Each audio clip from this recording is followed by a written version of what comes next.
viewing via the internet or our YouTube channel. This is the regularly scheduled meeting of the Kingman City Council held at 5 p.m. on Tuesday, May 25th, 2025. We'd like to turn some time over to our city clerk for roll call. Mayor Watkins. Present. Vice Mayor Samily. Here. Councilmember Dykens.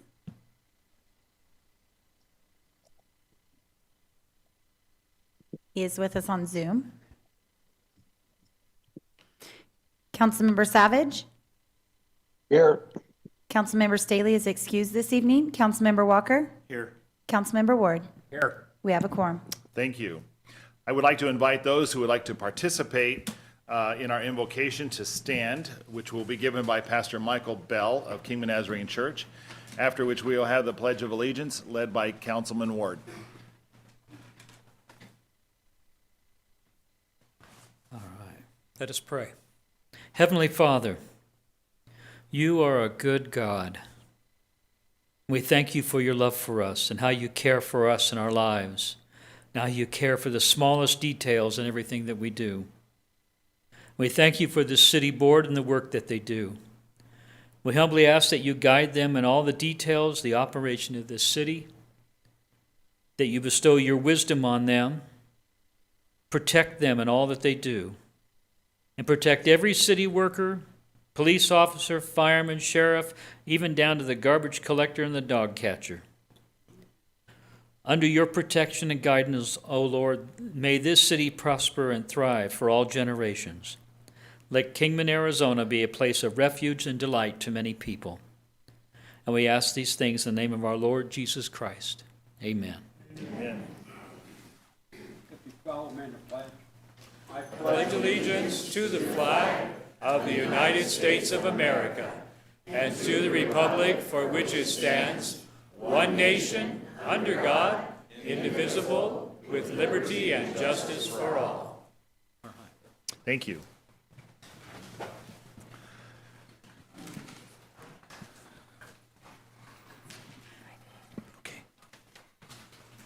The council may go into executive session for legal counsel in accordance with ARS 38-431.03A3 to discuss any agenda item.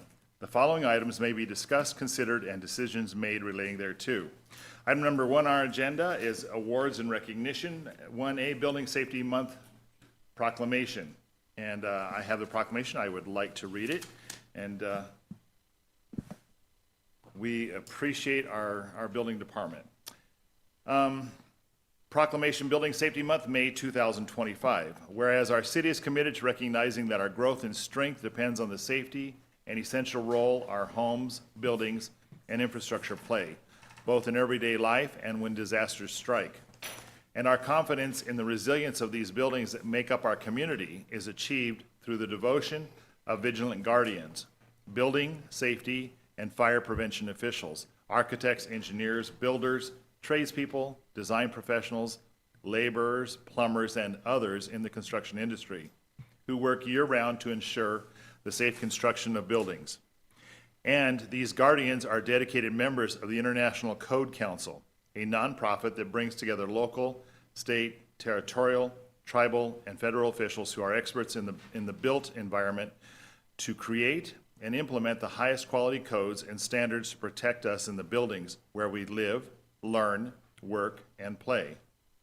And these modern building codes and standards include safeguards to protect the public from hazards such as hurricanes, snowstorms, tornadoes, wildland fires, floods, and earthquakes. And Building Safety Month is sponsored by the International Code Council to remind the public about the critical role of our community's largely unknown protectors of public safety, our code officials, who assure us of safe, sustainable, and affordable buildings that are essential to our prosperity. And whereas Game On, the theme for Building Safety Month 2025, encourages all to get involved and raise awareness about building safety on a personal, local, and global scale. And whereas each year in observance of Building Safety Month, people all over the world are asked to consider the commitment to improve building safety, resilience, and economic investment at home and in the community, and to acknowledge the essential service provided to all of us by local, state, tribal, territorial, and federal building safety and fire prevention departments in protecting lives and property. Now therefore, I, Ken Watkins, Mayor of the City of Kingman, do proclaim the month of May 2025 as Building Safety Month. And in doing so, urge the residents of our community to join us as we participate in Building Safety Month activities. And of course, I have signed it, and it's been attested by our city clerk, Annie Meredith. Jason, congratulations to your department, and of course, all those in our city that have to do with Building Safety Month. Mayor, Council, thank you very much for that. I brought some of our folks here this evening, mainly make up our building division, less one individual that's not here tonight, but also one of our team members from our fire department. I just want to briefly let the community know what these individuals bring collectively together. 155 years of expertise in their field and technical service.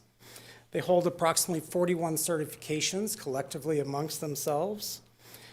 In 2024 alone, they performed 1,003 plan checks, 885 residential plan reviews, 117 commercial, and 1 municipal, and conducted over 6,451 inspections in the buildings throughout this city just in 2024. So I certainly wanted to take a moment, recognize them, bring them forward, let the community know that who is here protecting them as we are building these buildings in this community that serves. Appreciate it. Thank you. Okay, and if we could have this proclamation and get a picture with your team? Certainly. That'd be great. Counselors?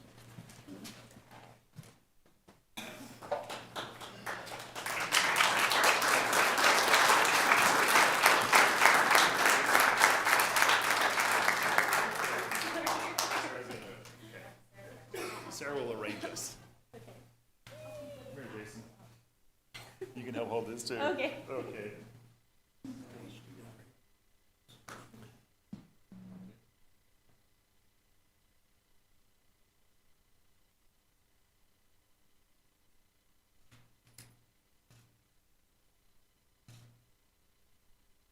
Thank you, Sarah. Whoops, I'm sorry. Congratulations. No, thanks all of you. Thank you.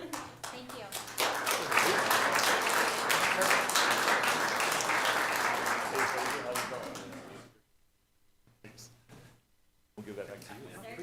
Okay, thank you.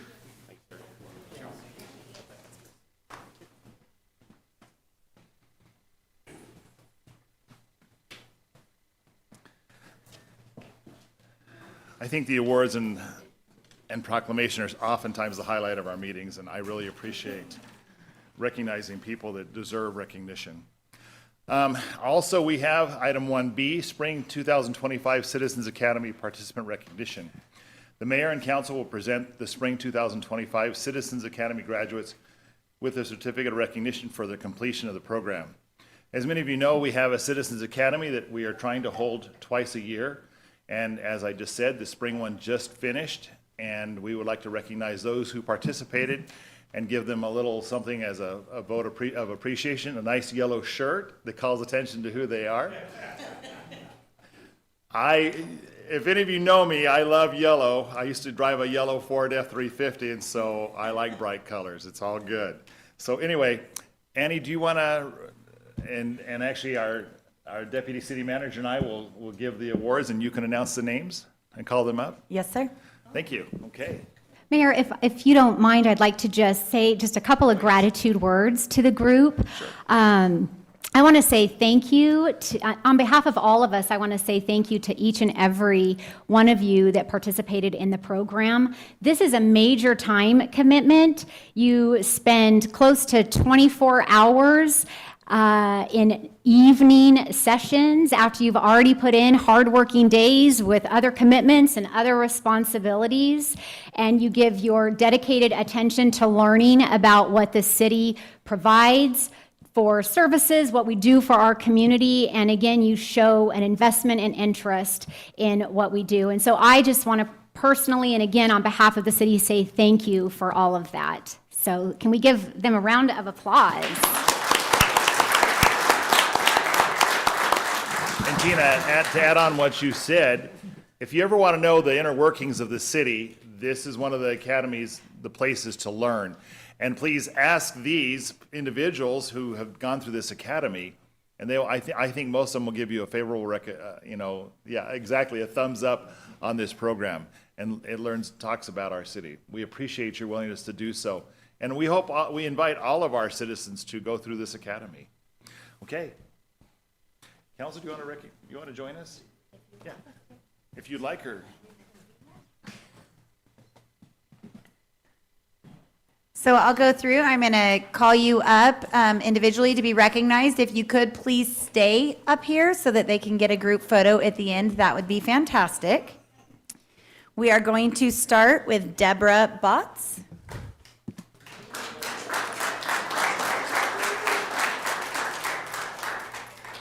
Jack Botts.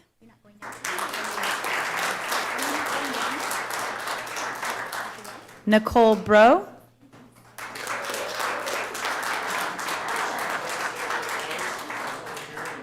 Corey Bird.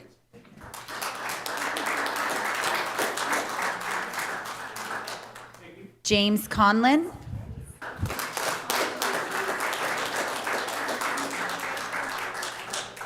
Ryan DeVault.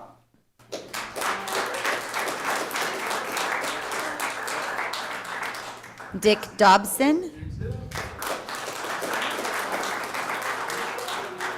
Michael Grimm.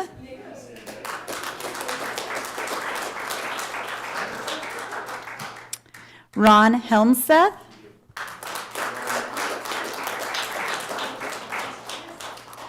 Neil McDonald.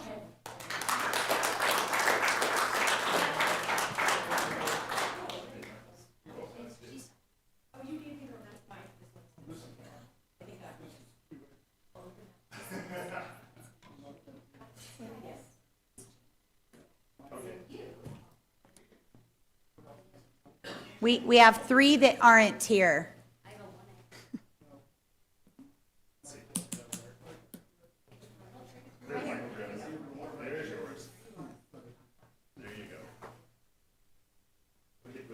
So Ron is not here, so if you have that one, do you want to set it back? Okay, sorry. Next is Neil McDonald.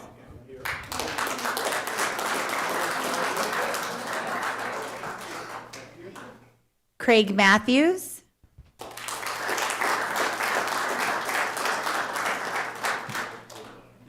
Karina Martinez.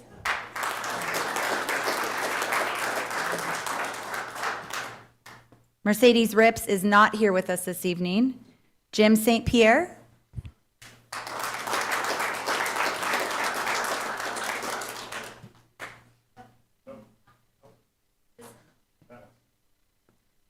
And Smiley Ward.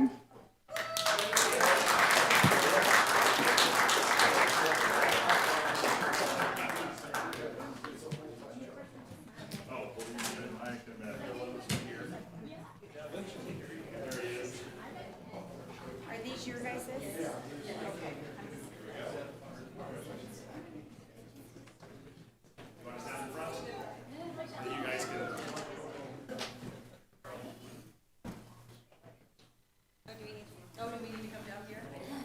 Fill in around us.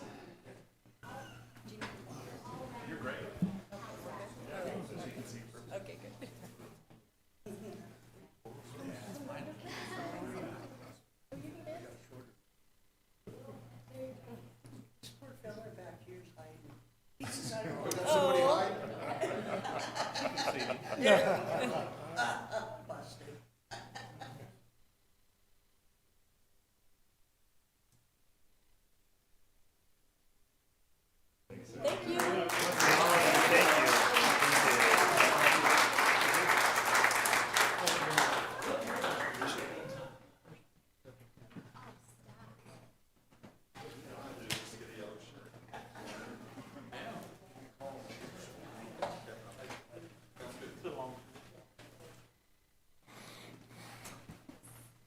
As I told Councilor Ward, I'll have to do that. I need to go to the Citizens Academy just to get a yellow shirt, so they look great.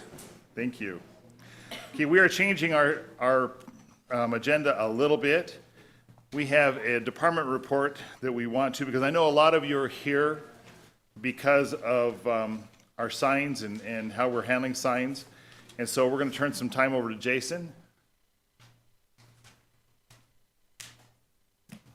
to give us that department report, and then we will have a number of you that want to comment about that to comment. He will shed us some more information on this, and hopefully it helps give us all some answers. And Mayor, Yes. would you just announce what item that was? Oh, I'm sorry, I will do that. Go back to the end of our. That is item number 6, department reports, 6A, temporary sign educational and enforcement campaign. And it's going to be given by our Department of Service, by Jason Mookie. This one?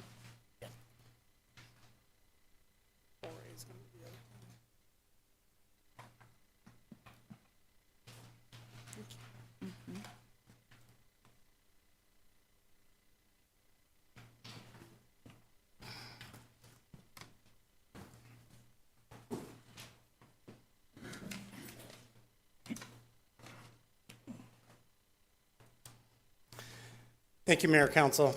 Tonight before you is just really a department presentation and report dealing with our temporary signage and some of the proliferation for the signs that we've seen throughout the city. The city's Development Services Department, specifically Neighborhood Services, is charged with enforcing temporary signs and signage throughout the city through the current zoning code that was adopted in 2021. However, prior to that, just a little bit of background, these codes haven't changed since 2010 with the previous code adoption. So just a little bit about temporary signs. Temporary signs, they are intended for a finite period of time to allow for the display, which is not permanently affixed to any structure, sign, area, or window. No permit is required except for wall banners, and I believe a lot of the questions will come tonight regarding wall banners. They're not counted towards permanent sign allowances, no time restrictions except where wall banners are limited to 30 days per calendar year, and they are subject to location restrictions. The city prohibits off-site premises sign. That's been in the city's code, again, going back to 2010 and then readopted in 2021. So our sign ordinance is really specific to allowing for signage in which the business is operating, including temporary signs. It is subject to various restrictions with respect to no intermittent flashing, strobing, or illumination, no exposed light sources, no emitting sound, odor, smoke, laser, and no animation such as balloon pennants, spinners, tubes, those that are affected by air movement. Our code does require that they be professionally crafted, have sufficient weight to be able to be durable and withstand the wind or storm events. So we're really before you tonight as the city's Neighborhood Enforcement Services Division is about to kick off a campaign to really educate the businesses throughout the city of Kingman. The last time that this took place was in 2009. Back at that point in time, there was about 224 letters that were issued to various businesses throughout the city's commercial zones in which were identified as having illegal banners or temporary signage that wasn't in compliance with the city's ordinance. Collectively today, within an area that we'll show you just in a moment, that is within what we would like to describe as a proactive enforcement area, we've identified approximately 700 properties that would be subject to the same consideration with respect to temporary signage. So before you, temporary signs, they come in forms of feather banners. Those are located in our commercial zones. They are limited to 20 square feet. A-frame signs, which are also located here on an image for you, they're limited to 12 square feet, also in the commercial zones. Wall banners, commercial only, again, 32 square feet is the maximum size allowed. Window signs, no greater than 50% of the window area. Real estate signs, commercial or residential, is 4 square feet, and yard signs, which commercial or residential is the 3 square feet. And the yard signs down on the right-hand side is, somebody puts in a pool, they're kind of advertising as they're finishing the construction, air conditioning services, and so forth.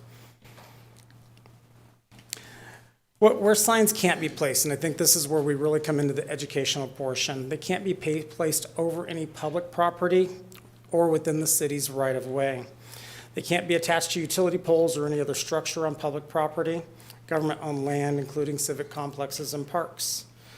Any location that obstructs view of traffic control devices, any location that inhibits free ingress and egress from any entry or exit required by the building code, and again, as I talked about, off-site premises to which the sign refers.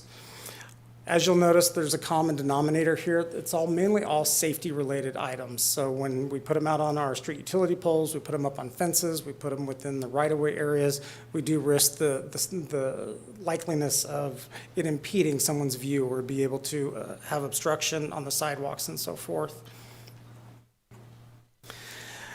Signs can't be mounted to a vehicle, trailer, or boat or parked in a manner that intentionally attracts attention for advertising.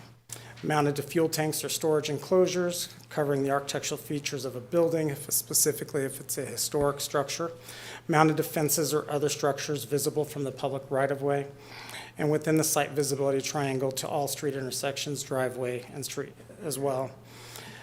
There are certain exemptions that come into play. There is a current ordinance that is moving through the Planning and Zoning Commission. It will come back before this body to further look at the restrictions when it comes to political signs, so that way we can be in conformance with Arizona state statute. However, those are the only ones that are allowed within the right-of-way, but they are only during a specified period of time.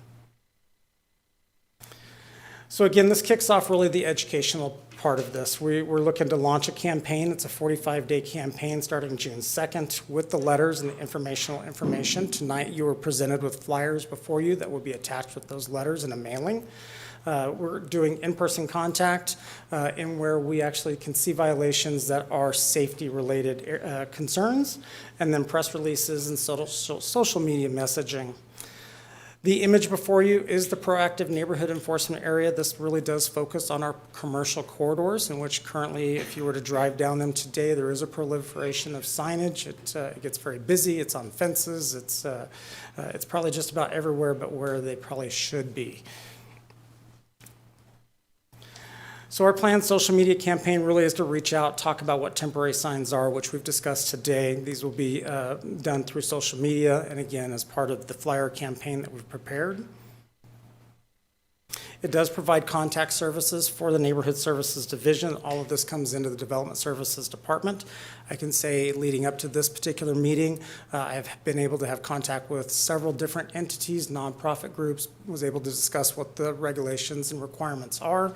I do have certain groups that are willing to sit down and try and understand, what other alternatives they may have moving forward, and I'll go into that in just a brief moment. Again, this is temporary signs, part of the social media campaign, which is really just pointing out common violations where they can go. And I will tell you, when they're on a fence, it's an easy one for our Neighborhood Services Division to understand that it's in violation of the city's ordinance. And then really talking about political signs, these are the current requirements that regulate political signs. And again, there will be an amendment coming before this body that will further restrict and really, again, becomes an educational campaign as to where these signs can go. Our enforcement process really is to be educational. We do not want to be in the process of having to do enforcement against organization or businesses in the city. We really will be looking for voluntary compliance. We will be doing that through, again, the educational campaign, giving them every opportunity to bring their properties into compliance. And again, most of our enforcement areas will be proactive within those areas, but that does not mean that we will not respond to other areas in which we do receive complaints, or if we notice that there's an uptake in additional illegal temporary signs.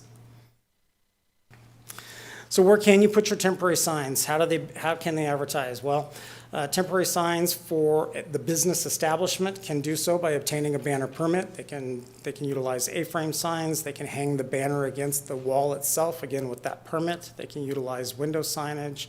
And of course, in certain circumstances, they can use the yard signs. Alternatives really come down to social media. Nonprofit organizations do have the ability, I believe, to utilize the Kingman e-billboards that are within the community. So we would certainly be encouraging those opportunities for those types of businesses. With that, that does really conclude my part of the presentation. I do want to just kind of wrap it up with the signage. Signage is one of those, especially temporary signs, it is something that is hard to tackle. There's a lot of businesses that want to do it. There's case law that was out there, Supreme Court, I think it was Supreme Court, in what's called Reed versus Gilbert, and they really set the signage guidelines in which cities have to adhere to. We have to be content neutral, and we have to treat everyone the same, with the exception of the political signs, which is regulated under the Act for, my mind just drew a blank, but political election. Elections. With that being said, it really does come back down to is we have to treat everybody within the city the same way when it comes to any type of temporary type signage. So this ordinance that's been in effect, again, well before 2021, it's in effect with the current ordinance today. It really is just becoming an educational campaign. We're really trying to reach as many people as we can to bring the properties into compliance. That concludes my presentation. Happy to answer any questions. Thank you, Jason. Council, any questions for Jason? I have a question. Yes, Counselor Savage. Hey, Jason, couple questions for you. First, vehicle wraps, those are fine, correct? Mayor, Councilman Savage, vehicle wraps, yes, those are not regulated under the temporary signage. Okay, then what about businesses? Because I may have to abstain from voting on this. Perforated vinyl window coverings, which help keep the office cool, and they advertise their business on those window vinyl wrap, so to speak, that goes on windows. How do you consider those? Mayor, Councilman Savage, so window signage, as long as it's less than 50% of the window area, you're in compliance with the temporary sign ordinance. Where'd the 50% come up? Because I have some customers, not so much here, well, I have a couple here in town, but I got a few in Bullhead that the whole window's covered. But it's all perforated, and the sun, that Bullhead sun just beats them up, and it helps a lot with that. Especially the West Coast facing ones. Certainly, Mayor and Councilman Savage, I can't speak to Bullhead specifically, their ordinances, but the 50% within the city of Kingman, again, that's a common threshold that has been in our ordinance. It hasn't been changed since 2010. That's when I can go back to the earliest and see that it was still there. So that, again, the threshold itself is an existing threshold. There are no changes being proposed with this educational campaign. Okay, thank you. And of course, Counselor Savage, this is just a department report, so there's no action being taken on it. So, okay, Vice Mayor. Just ask. Nope, good point. Hi, Jason. I had a couple of questions. For the permitting purpose, is there a cost for a permit?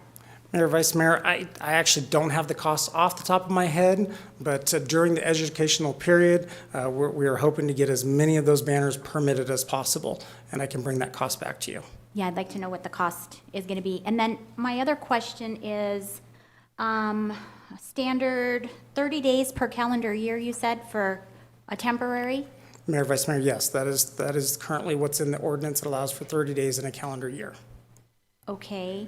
And then do we determine limited period and definite period of time? I mean, it's straight up 30 days in a calendar year, that's it.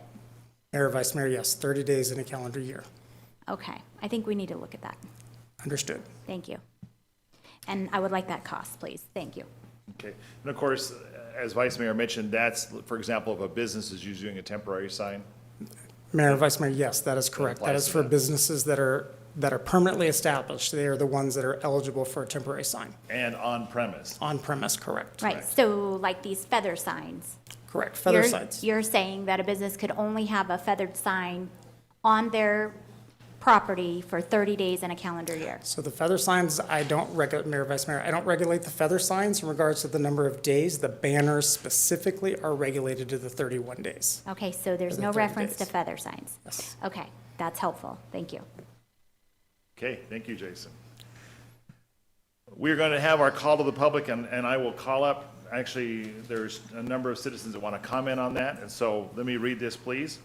Item number 2, call to the public, comments from the public. Those wishing to address the council should fill out request forms in advance. Comments from the public will be restricted to items not on the agenda, with the exception of those on the consent agenda. There will be no comments allowed that advertise for a particular person or group. Comments should be limited to no longer than 3 minutes. The council may not respond to speakers during the call to the public. The council may direct the city manager to study the matter or request that the matter be placed on a future agenda. First, we have Ms. Robin Gordon.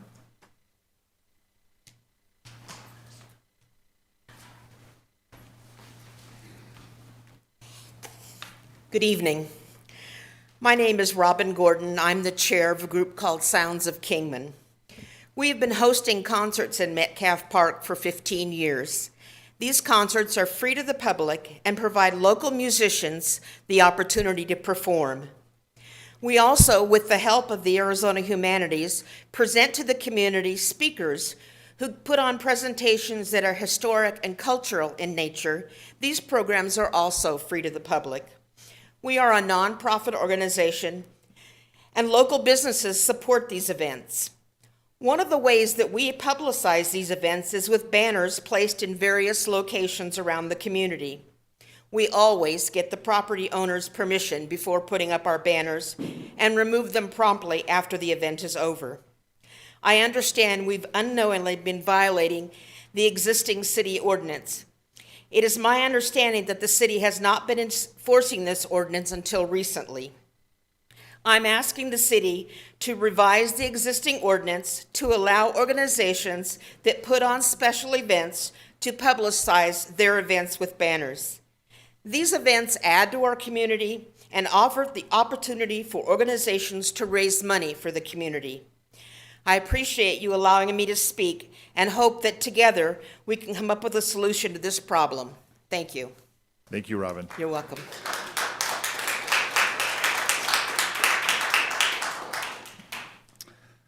Next, we have Roseanne Rosenberg.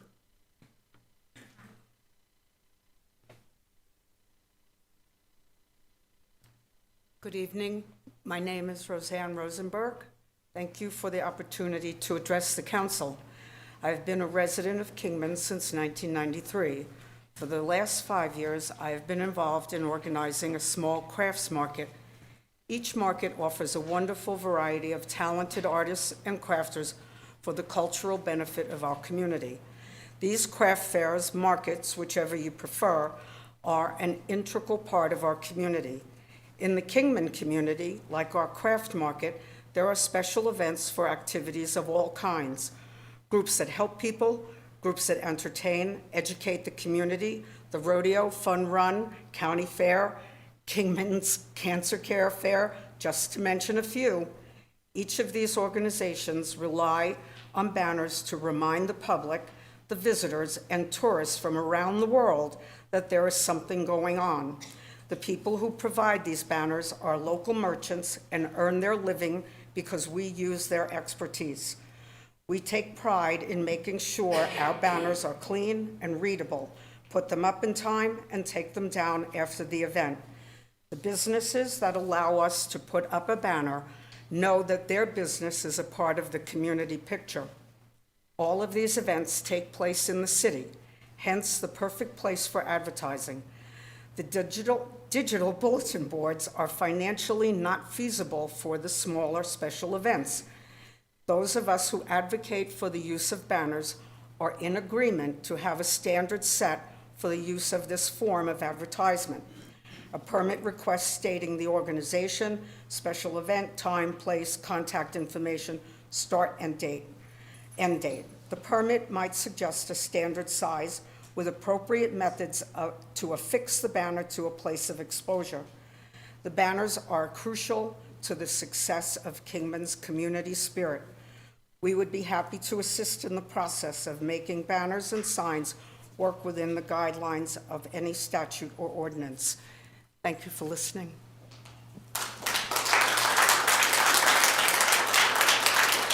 Thank you, Roseanne. Because why we moved that department report forward, and I know a number of you are here because of this issue, we would, as a council, go ahead and if there's anybody else who would like to speak on this, if it's not covering something that's already been said, but if you would like to share, we appreciate our citizens' input. And so if you would like to, is there anybody else who would like to say something? They're more than welcome to come up and say something. Yes, sir. In fact, I'm sorry I don't remember your name, but you spoke last time too. Yes, my name's Gary Bowles. I'm with the Mojave County Gemstoners. I agree with everything they're saying, but I just want to make sure that hopefully we have a seat at the table on preparing a new ordinance, if a new ordinance is possible. I understand the problems that they had in the past, but as you can see, it's an ongoing problem that needs to be fixed. And we, myself and a couple others, will be proud and happy to assist in either way. So we're behind you as long as we can do a common sense and fair ordinance, create one for the community. Thank you. Thank you, Gary.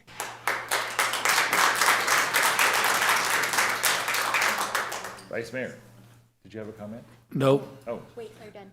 oh, You're, My comment will be directed to staff. okay. Thank yeah, you, Carl. That's all. I had a feeling, yes. Is there anybody else? Yes, ma'am.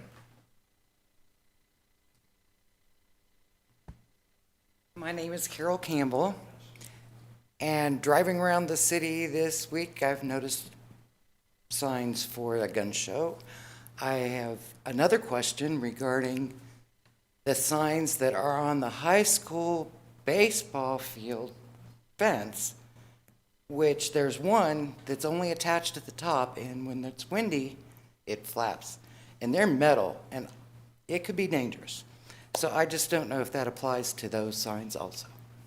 Thank you. Thank you.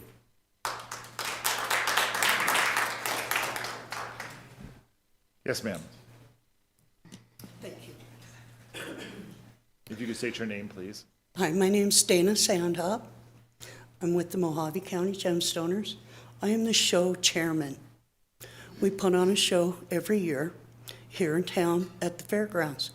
We bring in a couple thousand people into our show over the weekend. We also bring in this year we had 40 vendors total.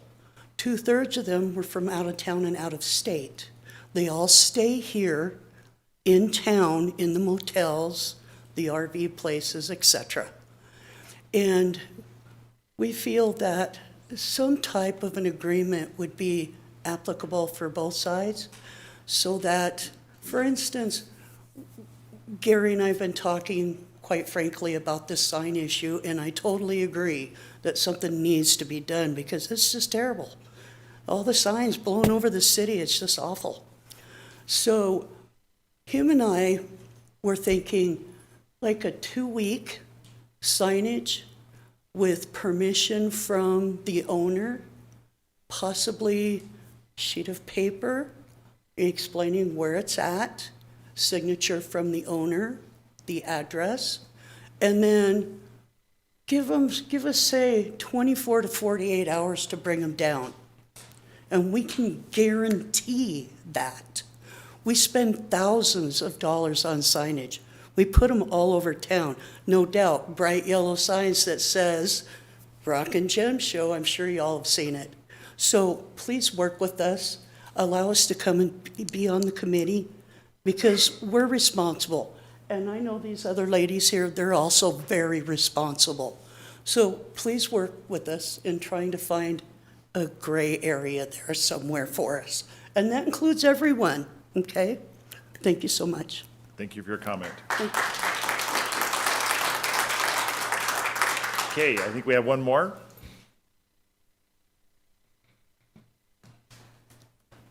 Hi, good evening. Thank you for allowing me to speak. My name is Taffy Neese, and I represent Mojave Markets, which is ran by Mark and Jessica Betchel over at the fairgrounds. And one main question that I have is regarding the electronic signs that we have all over town. They are very attractive. They look fantastic. I think that when visitors come to our town and they see them, it's very appealing. And the visitors, they want to stay, they want to hang out a little bit longer. My question is, why is it limited to only nonprofit organizations? And the reason I ask that is because Mojave Markets does host a lot of nonprofit organizations at absolutely no cost. And we feel that since we do provide a service for these nonprofit organizations, that we should be allowed as well to advertise for these signs. Thank you. Thank you. And of course, staff, of course, has heard, and they will get back with you on this. Okay.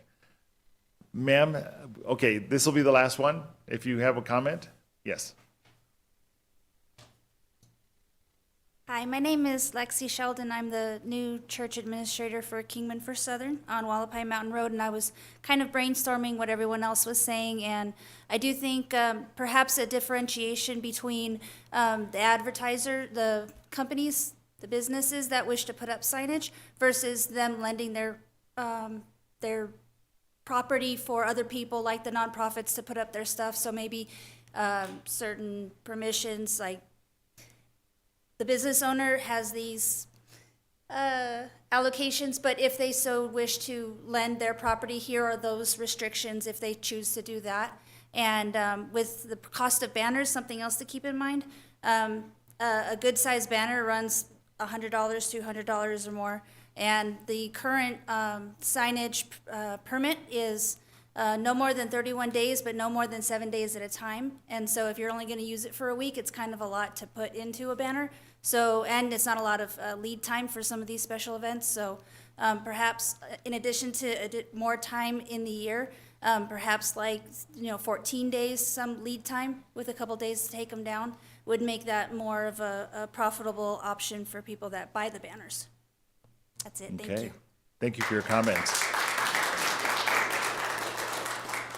Once again, this is an issue that our council has recommended. I appreciate a number of you being very evenly keeled on this and level-headed, that it is a problem, some of the signs that have been popping up all over Mayor? the city. Yes. We're at call to the public, so there's no direct response to You're right. comments. I'm sorry, Carl. But anyway, staff has noticed what is going on, so. We thank you. Okay. Mayor, Vice Mayor? yeah, I would just like to direct staff on this one for a workshop. So I would like to have a public workshop, some things to consider. I know staff takes diligent notes, but time frame for taking things down, maybe permitting. So I think a lot of this could be worked out. We have a lot of nonprofits in the area, so I'd like to see a workshop done. Thank you. I will be quiet now. Once again, thanks to all of you for being here. Item number 3, consent agenda. All matters listed here are considered to be routine by the city council and will be enacted by one motion. There will be no separate discussion of these items.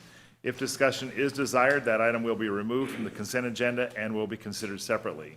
Of course, we have quite a list, councilors, items A through N. Have we all had a chance, or is there any questions, or does any item need to be pulled? Councilor Savage? Councilor Dykens? I'm good. Okay. If there's nothing that we need to discuss or pull, can we have a motion then approving our consent agenda? So moved. I'll second. We have a motion and a second. All those in favor say aye. Aye. Aye. Any opposed? Motion carries. Thank you. Item number 4, action items. 4A, presentation and discussion of HB 2447, effective December 31st, 2025.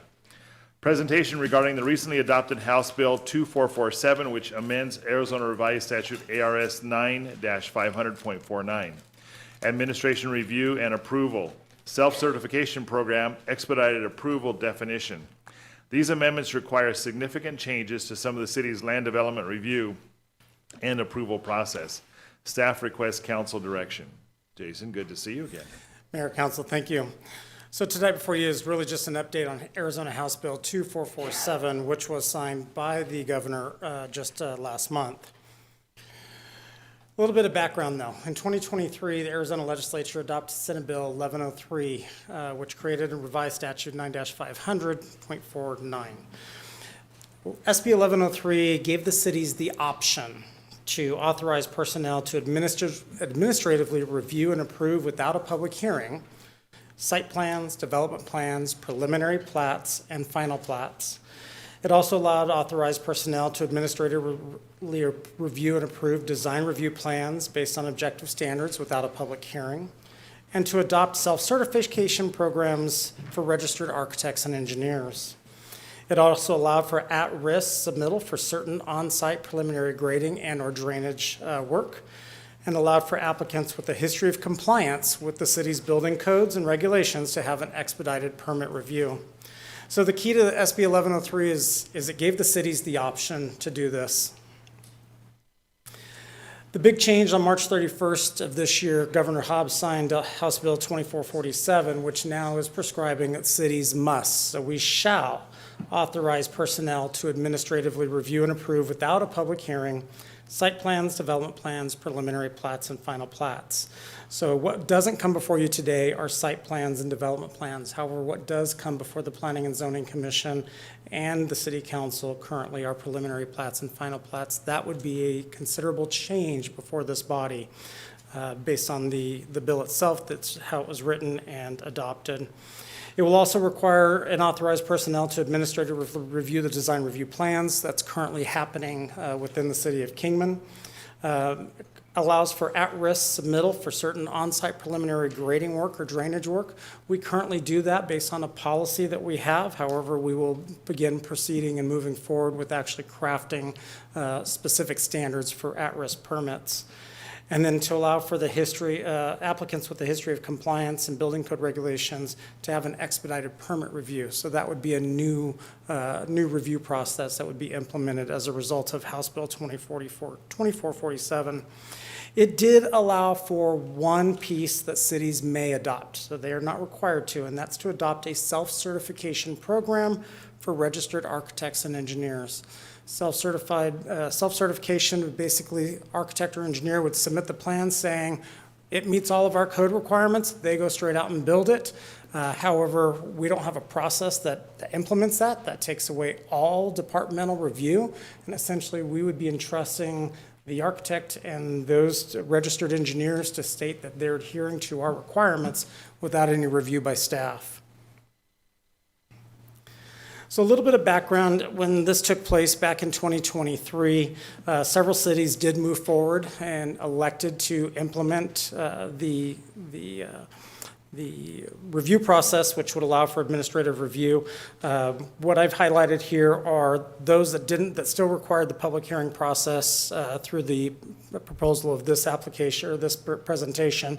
But the cities of Goodyear, Phoenix, and Surprise, all in Maricopa County, all did elect to move forward with the administrative review for pre-plats and for final plats. And it does take away the public review process. So for us to move forward, there's a couple things. This particular legislation does go into effect on December 31st, 2025. So we have to have an ordinance in place that identifies objective standards as well as update our subdivision ordinance and to adopt a expedited review plan or policy to allow for that. And again, that'll be by December 31st of this year. Alternatively, we can elect to move forward and do that at an earlier pace. That would be at the direction of the council. Ultimately, the benefits with this as it comes into place is it does enhance and does speed up the time to bring projects to the development community. Does remove, however, the public review and input process. Financial impact, again, this is still staff reviewed. We would still be going through the review process as staff. It would be just not moving forward before the Planning and Zoning and City Council. We do see that there would be some cost or financial impact for the implementation of a self-certification program. That could be unknown. We just don't know what that looks like. There's not a lot of cities that have indicated that they have done that part of this legislation at this time, and it's still subject to further review and investigation to see. The League of Cities has provided draft ordinances for staff to review. I can say in my time prior to coming to the city of Kingman, I was preparing the ordinance for the city of Surprise. They adopted it in December of 2024. Prior to that, we were utilizing the city of Phoenix as part of their templates as we move forward. Again, just a little bit on the optional self-certification. So we'd have to actually physically develop a program as to how that works, identify what architects or engineers it would be applicable. We'd have to implement a form of tracking system to ensure that they are adhering to our code requirements. Staff is not recommending that we adopt this portion of the ordinance. Tonight before you, we are just seeking your direction. One, the creation of the self-certification program. as well as the implementation on its effective date. What we would be coming back to this body with is recommendation for updates to our design standards, comprehensive update to the city's subdivision ordinance, and then the outlying design and creation of an expedited permitting process. With that, that does conclude my report on HB 2447. I'm available for any questions. Thank you, Jason. Vice Mayor, your mic is on. Do you have anything that you want to comment on? I do. Okay. So I just want to be clear and transparent for the public. So with this action, there will be no P and Z hearing? Mayor, Vice Mayor, that would be correct. P&Z, our Planning and Zoning Commission, pre-plats and final plats would not be subject to any review by the pre-plats specifically. Final plats only come back before the City Council, but both for Planning and Zoning Commission and for the City Council, there would be no review for any pre-plat or final plat. So no opportunity to hear from the public? Mayor, Vice Mayor, that is correct. Okay, thank you for that. And then the only opportunity that council would have during this process would be early on in the zoning, is that correct? Mayor, Vice Mayor, that would be correct. So through the update to our zoning ordinance, we'd be looking at bringing forward objective development standards, which would help craft the way some of our subdivisions look, so we can actually create additional standards, again, as long as they're objective and they can be applied unilaterally. That would kind of pass the sniff test when it comes to any type of challenges. We'd be incorporating that into the code, to our zoning code, and essentially that would give then our administrative staff the ability to look at that, ensure that they're meeting those requirements, meets all those requirements. We would then be able to sign off on that particular plat or pre-plat. But those requirements we would want to bring back before the hearing bodies, both Planning and Zoning Commission and the City Council. Okay. I just have concerns about hearing from the public. I mean, I do want to listen to the public, and they're not going to have an opportunity. So, I mean, I do feel bad for your department because you're probably going to get those calls from the public. But, you know, they just, where they've been heard, and sometimes, you know, we've made decisions based off of, you know, collective comments and things from the public. I get really concerned. I realize there's nothing that we can do. I don't know how I feel about the self-certification. What is your recommendation on the self-certification? My recommendation is because there's too many unknowns with the self-certification, and then monitoring their compliance with it would be significant staff time. So my recommendation would that we not move forward with self-certification. What if we allowed for self-certification on individuals that we know have been in this community for a long time, that we know they know, you know, what the city requirements are? Would there be any kind of allowance for those individuals? Mayor, Vice Mayor, I think the best part of that would be the expedited review process, which does become part of this ordinance. So that is required. So those that play by those rules and that demonstrate that ongoing compliance, then yes, they would be able to be eligible for an expedited review process. Okay, that's helpful. Okay, thank you. That's all I had, Mayor. Great question. Councilor Walker, actually, I'm very interested to hear what you say, being a builder and a contractor. Well, I think this is a good deal, but my question to Jason is, how are the cities that have adopted this, how are they handling it so far? How's it work? So I can specifically speak to the city of Surprise as well as Phoenix, as Mayor, Vice Mayor, and Councilman Walker. Those particular agencies implemented it through, again, a design process. They go through, they actually demonstrate that they meet all the requirements under the subdivision ordinance as well as the zoning code. It goes before their development director as well as the city engineer for approval. Just like we do today, we actually sign the plats before the mayor would sign the plats. Then the plats would go directly off for recordation. The city of Phoenix specifically implemented it to where also the development services director and the city engineer had the ability to accept the improvements as well as the assurances as well. So those are all things that we will, again, come back to this body with various recommendations because it could be that goes on a consent calendar. I know the city of Surprise, that's what they had done with respect to the assurances and acceptances. However, the city of Phoenix, again, does defer everything to their two department heads. Okay. Thank you, Councilor Walker. Councilor Mayor? Ward. Really quick, Yes.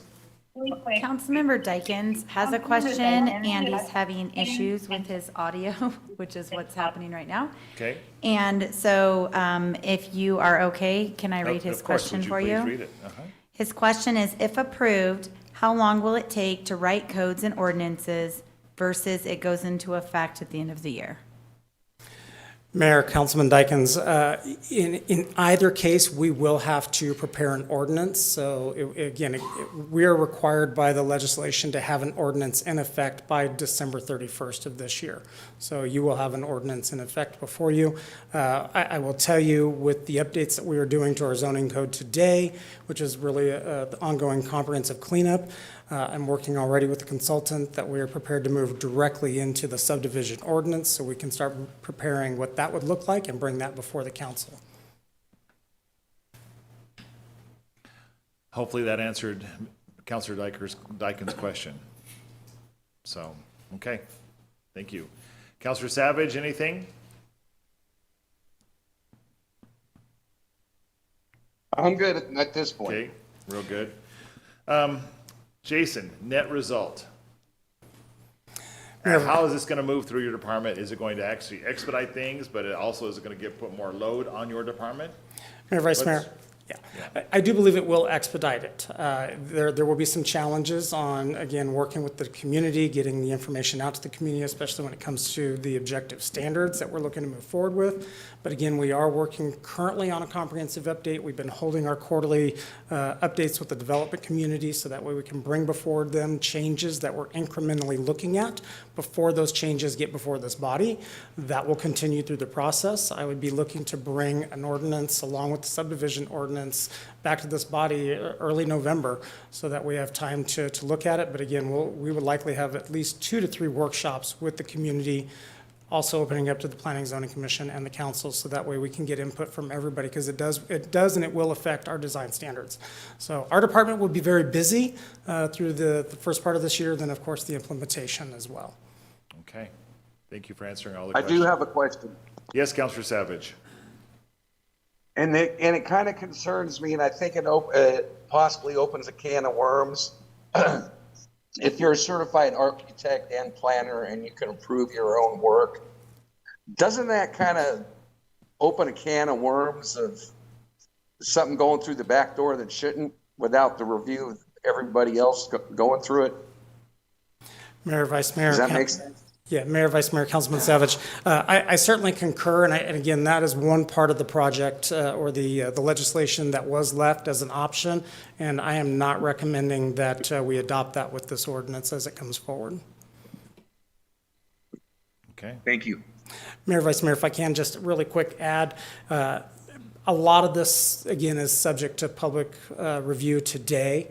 I can tell you I will be working closely with my staff. I will be working closely with our IT department and hopefully being able to come up with a comprehensive dashboard that would allow not just the public, but the Planning and Zoning Commission as well as the council to see the projects that are coming forward. My plan is also to be able to provide at least a monthly or quarterly report depending on the volume of projects that might be coming forward from a pre-plat or final plat standpoint. I do believe that the public should be aware of what's happening. I will certainly urge the public that through the general plan amendment process, through the zoning process, so when those do come forward, that is the time for the general public to speak in regards to projects. I appreciate you pointing that out, Jason. I think as Vice Mayor stated, most important is getting public awareness of what is going on in our city and future projects. So there will be certain opportune times when they might be able to comment or have a concern about it. So we need to capitalize on that. Certainly, and Mayor, Vice Mayor, this was a compromise with the legislature at the end of the day. The direction is by right zoning, which would take away any and all opportunity for local government to rule within its city any type of development that was really going to start coming before the Planning and Zoning Commission and City Council. So I do believe that this is a good middle ground to get there, but I do believe that we still need to be able to have, some sort of public notification. Okay, well, we will wait to hear from you. Actually, there will be a number of workshops, it sounds like, in the future. Yes. And of course, come November, some more work on this ordinance and putting an ordinance together. So thank you. Thank you. Okay. Item 4B, consideration to adopt a notice of intent to establish convenience fees for credit card transactions and set a public meeting date for August 5th, 2025. The City of Kingman covers all credit card transaction fees for its services and programs. This equates to a total cost of approximately $500,000. At the March 18th council meeting, there was discussion about the convenience of a credit card payment method and that the costs associated with it should be passed on to the end user. Staff recommends council adopt a notice of intent to establish convenience fees for credit card transactions and set a public meeting date of August 5th, 2025. Our Deputy City Manager, Tina. Welcome. Thank you very much, Mayor. Let me get my presentation up. I appreciate that introduction and summary. Let's see. Oh, it's Aaron. I feel like Aaron's trying to help me and I'm taking it away from him.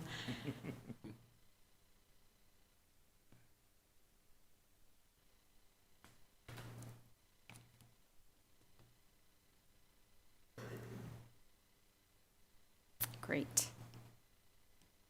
Okay. So as the mayor shared, we talked a little bit about credit card transaction fees when we talked about fees actually in March.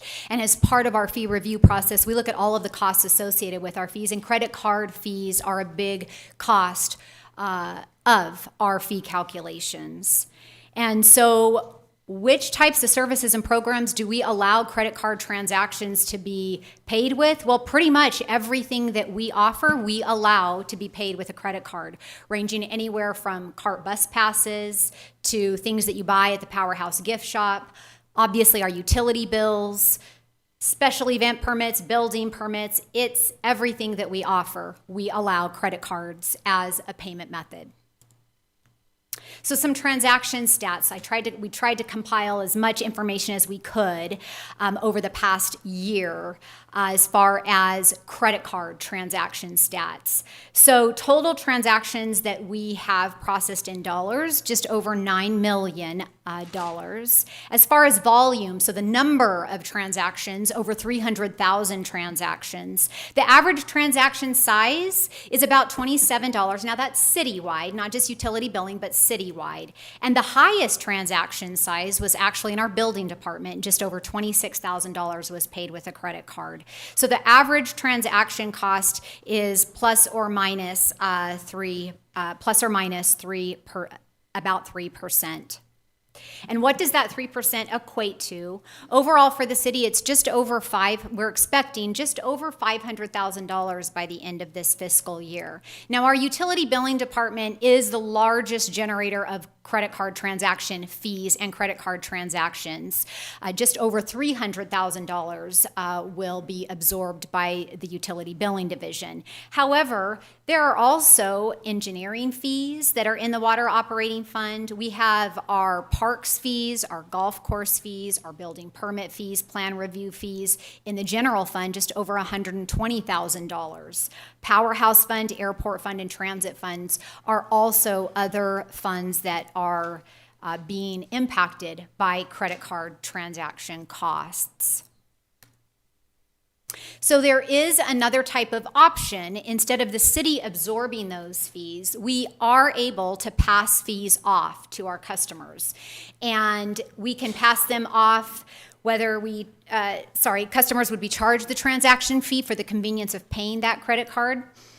Paying with a credit card, and depending on the service or the program, the product, the credit card processor that is being utilized, because the city does have a handful of them, the fee would range about the same as what the city is currently paying. There are some credit card processors that charge a flat fee as well. Again, it will depend on the credit card processor and the service or product that that our customers are using.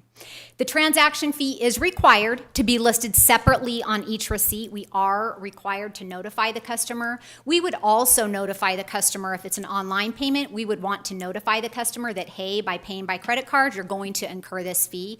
We would also, for any customers that are paying at the counter, we would want to put up some sort of signage also that says if you pay by credit card, you will be charged a credit card fee. Now, there is a difference between a convenience fee and a service fee and what we call a surcharge, different types of models for customers having to absorb the fees. It's different for different credit card processors. And when I say a surcharge is allowed, there are some credit card processors that allow vendors, such as ourselves or merchants, to charge a rate that might be a little bit higher than what the actual credit card fee transaction is. And anything that is incurred for credit card transaction processing costs, the difference, the city or the merchant would just keep. We're not necessarily recommending that. We're looking just at recovering the costs of the credit card transaction fees, but that is an option. So what are some payment methods that can be used without a convenience fee? Well, for everyone other than utility billing, really cash or check if you go to the counter, as long as there is the option to pay at a counter. For electronic payments for our utility billing customers, the other option is a bank draft or bill pay. And by bank draft, that is truly a bank draft or an e-check. Now, something that I shared at the last council meeting that I want to make sure that I clarify is that there is a small fee tied to any electronic transaction that is processed, but the fee associated with bank drafting and bill pay is much less than that of a credit card, because with credit cards, you're paying the interchange fees, the Visa, American Express, Discover fees, as well as just the company that is processing that credit card. So there's a fee tied to that. So that would be something the council would maybe want to consider, not charging or passing off those fees to utility billing customers, but there is also the option to pass the fees off to pass those fees off to the customers as well. So what are our neighbors doing? Right now, Mojave County is currently passing off fees to their customers. They are passing them off, I know, for property tax payments, for building payments, for their utility billing payments, and for courts for certain. They are using that surcharge model where it's just a percentage, and if whatever the difference is, they end up retaining instead of just passing off the actual fee. Lake Havasu City and Bullhead City are actually absorbing the costs themselves. They are not passing off the credit card fees. Now, as far as our neighbors, it's not necessarily a neighboring government agency, but is a neighboring utility, and Unisource actually does pass off the credit and debit card processing fees to their customers also. So the next steps would be to consider adopting a notice of intent to consider a convenience fee model or a surcharge model, but really just a notice of intent to recover those credit card costs if that is something the council is interested in. And then also whether or not the council's interested in passing that fee off to all services, so anyone that pays with a credit card or only certain types of payments that customers make. There's also that option. I know in March we talked about across the board that all of the customers should have to absorb that fee, but there is the option to pick and choose. If this is something that the council wants to do, we would adopt a notice of intent and then ultimately hold a public hearing in August and then allow the credit card processing companies 45 to 60 days to put everything into place and basically making that model effective in the beginning of October. So with that, I will try to answer any questions or provide any additional information or clarification that you need or have. Thank you, Tina. Debit cards, where does that fall? That would be, you would be charged a credit card There is a processing for that. fee. Yes. Okay. Council, any other questions? Yes, Councilor Ward? Yeah, Walker, I'm sorry. You guys both, we all three start with W. Tina, I know the answer to this, but I want the public to know. Our enterprise funds, our water and utility bills, basically, we're in the whole 300,000 every year because we absorb these fees. So that's more reason that we go back and ask for more money. So this would help the bleeding if the customers using this option were paying their own way, correct? Councilman Walker, you are correct on that. And just to put, I guess, dollars to the rates, right? If we were to pass these fees off to the customers that use it, about 50% of our utility billing customers utilize credit card payment as their method of payment. If we were to do that, the rates, when we're looking at rates, we're talking about $1 per month difference in the rates for customers. Across the board. Across the board. So just something to put the dollars to rates. Thank you. You're welcome. Counselor Walker, sorry about that. That's all right. It's one of those evenings. Thank you. Anybody else? Counselor? Vice Mayor? I'm glad that Counselor Walker brought that up, because as we look to increase fees, as we're increasing fees, we're still currently, at the current rate, we're paying credit card processing fees. So I feel like we're always behind. So I do support this. You can't go many other places and not be charged if you're going to use a card. I like the option, though, if they're going to do a bank draft and bill pay. Since those are significantly less, I like that option to leave that so they could pay cash at no additional cost. They could pay via bank draft and bill pay at no additional cost. And then just the credit card would be the additional cost. Okay. So, I am in favor of this. It's $500,000, bottom line, it's $500,000 straight injection back into our budget. So I think a lot of our services, our enterprise departments could utilize those fees. And when we were going through the budget just last week, that was included in the budget as an increase, because I'm sure those fees keep increasing year over year. So I am definitely in favor of passing this along. Our citizens still have options. That was what important to me, that they still have options for not incurring those additional costs. So thank you. It was a great presentation. Thank you, Vice Mayor. Thanks, Vice Mayor. And of course, once again, as a reminder to all of us, our sister cities both have some kind of property tax. We do not. And so once again, we have to operate on a tighter budget because of that.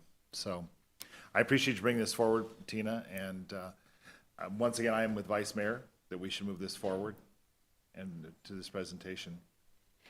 Could I ask for a motion to adopt a notice of intent Yes. to recover the costs of credit card fees? Yes, that's what I was going to do. Is there any other kind? I want to make sure Councilor Savage weighs in if he has if wants to, or Dykens. I'll second it. Okay, well, we're about ready. That's all I have to say. I will, since I was talking, I will make that motion then on item 4B to adopt a notice of intent to establish convenience fees for credit card transactions and set a public meeting date for August 5th, 2025. Before that motion gets seconded, Can I ask a question? Do you need clarification on the other fees? Do you want us to separate the bank draft fees and it's just straight credit card processing? Is that helpful now or later in the process? Vice Mayor, that would be helpful now to actually point out that it's just credit card processing fees and not the bank draft or the bill pay fees. I believe that's what. Okay, adding that to the motion then. Okay, thank you. I'll second that motion. Okay. We have a motion and a second. All those in favor say aye. Aye. Aye. Any opposed? Motion carries. Thank you. Item 5A, under public hearing. I will turn the meeting over to our Vice Mayor. I need to recuse myself on this item. And I will see you in a little bit. Go ahead, Aaron.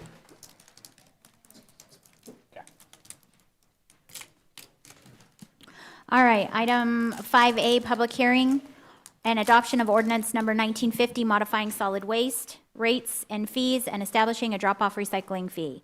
In September 2024, staff presented council with a financial update on the solid waste system and reviewed the city's historical recycling programs, as well as discussed other recycling options. Council directed staff to research recycling program options and conduct a survey to gauge interest. The research and results would be shared in March of 2025. Solid waste service alternatives and rate options were discussed with the council in October and December 2024. It was decided to survey customers on solid waste service alternatives prior to adopting rate increases. A customer survey on recycling programs and solid waste services was released in January and remained open through February. On March 18, 2025, Council adopted notice of intents to modify solid waste rates and establish a drop-off recycling program fee. Staff recommends council adopt ordinance number 1950 to modify solid waste rates and fees effective July 1st, 2025, and establish a drop-off recycling fee effective October 1st, 2025. Vice Mayor, Yes. sorry, Director Moline. Really quick, I just wanted to, for the record, note that Councilmember Dykens, who is having audio issues, did vote in favor of our last item for B, the notice of intent for credit card fees. Okay, thank you. All right. Thank you very much, Vice Mayor, and good evening, council in attendance and council on Zoom as well. So our Public Works Director, Rob Owen, retired today, so he is not going to be tag teaming this presentation with me. However, we do have our Solid Waste Superintendent, Eddie Tapia, who will be tag teaming the presentation with me today when we get to the recycling options. So we will move through this. This presentation was provided to you back in March and to the public back in March. I don't plan on covering everything in detail. Much of it was already summarized in the Vice Mayor's introduction to the item, but we will be looking at the background. We will be looking at the solid waste service rate and options, quickly covering the customer survey results, looking at the recycling options that were presented to you in March, and then ultimately discussing what was recommended and what you adopted as a notice of intent to consider this evening, and then ultimately what the next steps are. Background, I don't need to cover this. The Vice Mayor did cover this in her summary. Moving on to solid waste service and customer survey results. So quickly looking at our existing service and rates for our residential customers inside the city of Kingman limits, we are required to provide that service, and we do so currently at providing it twice a week. So picking up that trash twice a week at $20.37 a month. Our commercial customers pay depending on the size of their can and how often their cans are getting picked up. Those rates have not been changed since July of 2021 when the council adopted a rate increase at that time. Based on our existing rates and why we look at our enterprise systems every single year, we look at the financial plan and whether the current rates are able to sustain the ongoing operational and capital costs, as well as maintaining the cash reserve levels.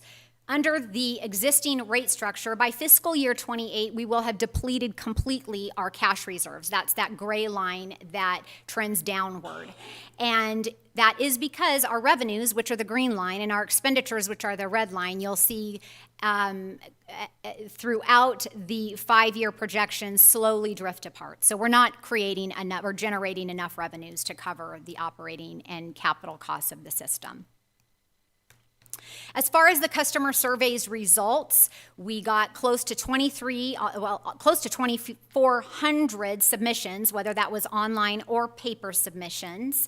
It was only sent to our residential service customers, and it was included in our monthly utility bills handed out at the utility billing counter, as well as advertised online via social media and on our city website.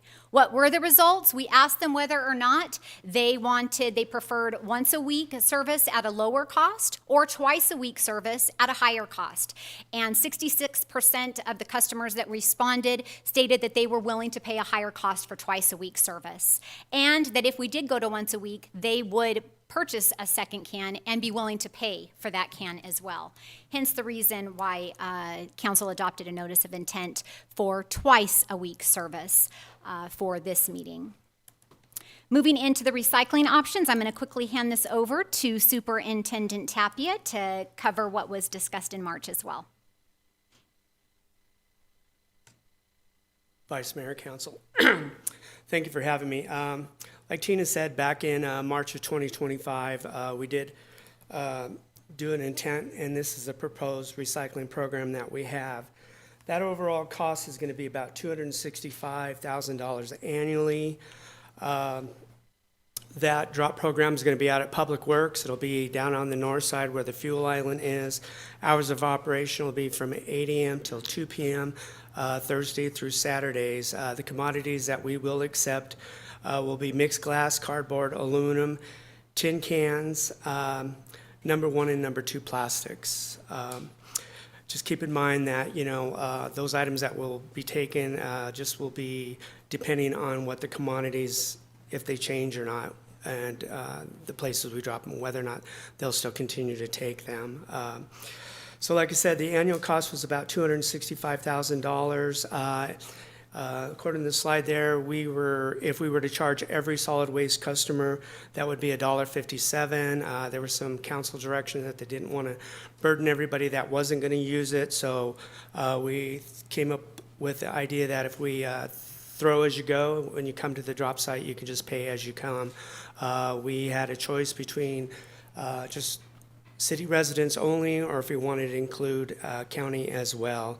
And the direction back then was to include the drop-off of $7.53 for both city residents and county residents. In our survey in January, we gave a couple of options for people to decide how they wanted to pay for it. This first survey here basically is if we adopted every solid waste customer to pay a rate. The overwhelming majority, just from the survey, from those people that did it, 33% said they would pay between $3 and $3.50. And then the second survey that we put out was the drop location, just pay as you go, and how much would you pay to be able to do that. Again, 33% of the majority of the people that did the survey, they would pay between $5 and $10.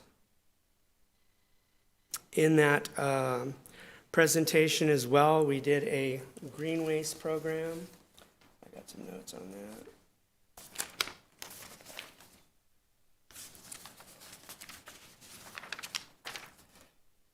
So in conjunction with the proposed recycling program, the city of Kingman could offer a green waste program, but there was no council direction given to move forward at that particular time. Green waste would be collected and chipped at the Public Works facility. The annual cost for this program would be $230,000, and then each solid waste customer would pay $1.37 on their monthly bill. Wood chips will be made available to the public, and the program would require the rental of a wood chipper. So what would be important on this, because we've never done this before, we would want to be able to have a pilot program. We're thinking 2 to 3 months to get this up and going to see what participation the customers would have with that. And that's about all I have. So I can answer any questions regarding that portion, or we can wait till it's all over. Counselors? Counselor Ward? Under the green waste option, is that the city picking up the material and taking it, chipping it? It would be a drop-off location along with our recycling, so people would have the option at that particular point. City residents have an option to have the city come and pick it up, and they will bill them the extra trash fee, or you can drop it off at the facility, and it would be that particular price. So if they didn't want to have to haul it, we would have that option for extra trash. Okay, thank you. Any other comments, questions? No? I did have a question on the drop-off for recycle. Is that going to be by weight? Like how much can somebody just drop off for $7.53? When we discussed it, it was going to be by vehicle or truck. We wouldn't accept trailers. So if you had a trunk full of stuff, it would be by that. So no trucks, trailers connected to trucks? And then a truck would be the back of a pickup load. So yeah, okay. We're going on that. So what if somebody brought a truck and then they have a trailer attached? Will you charge them twice? You just wouldn't accept the trailer? And then between point A and Okay. point B, we would definitely get a lot of education out there to let customers know what we are accepting, how we would accept it, and then just continue to educate them as they come in to do that. Okay, all right. Okay. Counselor Savage, do you have any questions? No, I'm good. Okay. All right. Continue. Thank you.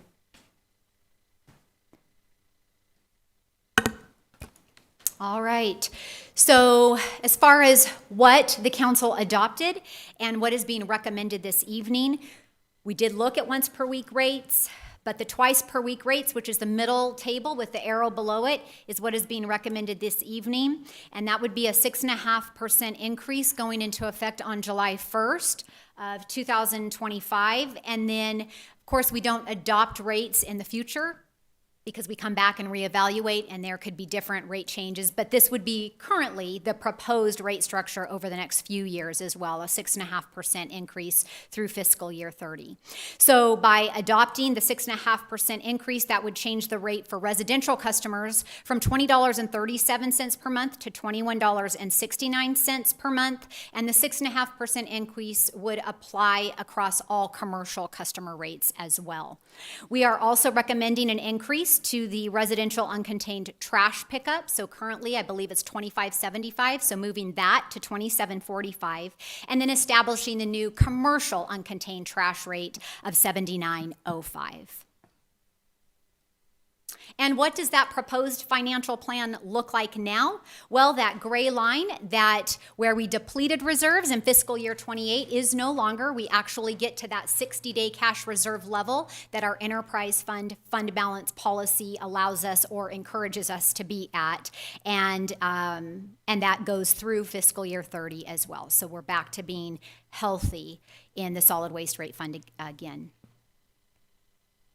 So this is the actual rate table, and this displays all of the commercial rates that would be recommended and the residential rate. There are two rates on here that are highlighted green. They're a little bit difficult to see, and it's the commercial rates that fall under basic commercial service for collections twice per week, and 1.5 cubic yards shared 3 times that are twice a week. Those particular rates were currently well below what the residential rate was, but it was for the exact same service, really. And so what we're recommending is that those rates actually increase close to just over 20% to get to the rate that residential customers are actually paying for that service too. And then also what was recommended for consideration this evening is the drop-off fee that Mr. Tapia just covered of $7.53. To his point, it would be up to a pickup bed or a truckload. Also, the same fee would be if you just came in with a small cardboard box or a small, box of something too. So anything from small to a larger size vehicle would be charged the same fee. And nothing for green waste is being considered going forward. So what would be the next steps? Well, to actually hold the public hearing this evening, consider adopting ordinance number 1950 after holding the public hearing. And then if approved, the solid waste rates would go into effect on July 1st. And the recycling drop-off program would be established and become effective on October 1st. And the rates associated with that would also become effective on October 1st. We would need some time to hire the people, purchase the equipment, and put that program into place before being able to actually launch it. With that, Mr. Tapia and I will try to answer any other questions that you might have. Counselors, any questions? I have one, Tina, on the drop-off recycling. Are we going to go a full year, and if it's not paying for itself or it's just not being used, we'll readdress it at that point, or will we look at it sooner?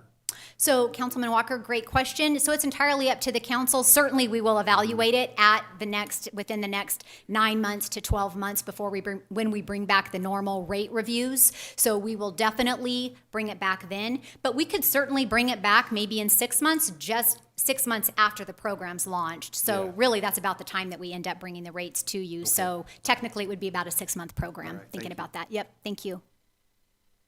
Anyone else? You answered, through his question, you answered my question, so I was wondering when you were coming back with an evaluation of rates. So I'd also like to see if there was a way that we could integrate some kind of survey for those that are dropping off recycling. Likely they would be interested in the green waste. I would like to see if there's some way that we could survey them and see, if that is a program that, our current recyclers that are dropping off if they would be interested in that as well. So, okay. Any Thank you, other Vice questions Mayor. before I open up the public hearing? All right, I'm going to open up the public hearing. We do have one individual signed up to speak, Lorinda Stepp. If you could come up to the podium, please, and state your name in case I did not state it correctly. Good evening, council members. My name is Lorinda Stepp, fairly new resident here. I would like to see other options available. I see that the once-a-week pickup kind of got kicked right out. Like the Unisource Electric, they offer income-based, a discount. The property taxes offers a senior freeze or a discount for disabled. I'd like to see other options available to the community. I'd like you all to think about that. Thank you so much. Thank you for coming forward. Do we have anybody else that wants to speak? That's the only one we have signed up. All right. Oh, if you can come up to the podium, please. Uh-huh. Hi, my name is Francis Starr. Welcome. I was one of the people who voted for the once-a-week thing because it's just me and my wife, and most of the time when that garbage can is picked up, it's not even half full, but I realize that's not everyone. I used to work for the wastewater department in San Francisco, and I lived in Contra Costa County. And one of the things the county had there that was really helpful, I don't know how they managed it. They had it at the local wastewater plant there. But it was a chemical recycling facility. And you could take paint out there that you hadn't used, and they would put it in their little store there, and any resident could come out, show their license, check out that paint, take it home and use it, and if they didn't use it, bring it back. They did this for oil, they did this for all kinds of household chemicals, and it really saved from a lot of stuff ending up out in our nice country that we have out here. So I don't know if that's anywhere in your plans, but I just kind of wanted to share that with you. Okay, great. I saw staff writing some notes, so thank you so much. Thank you. Appreciate it. All right, I'm going to close the public hearing. Ms. Moline, did you want to address any kind of discounts or opportunities for discounts? Thank you. Thank you very much.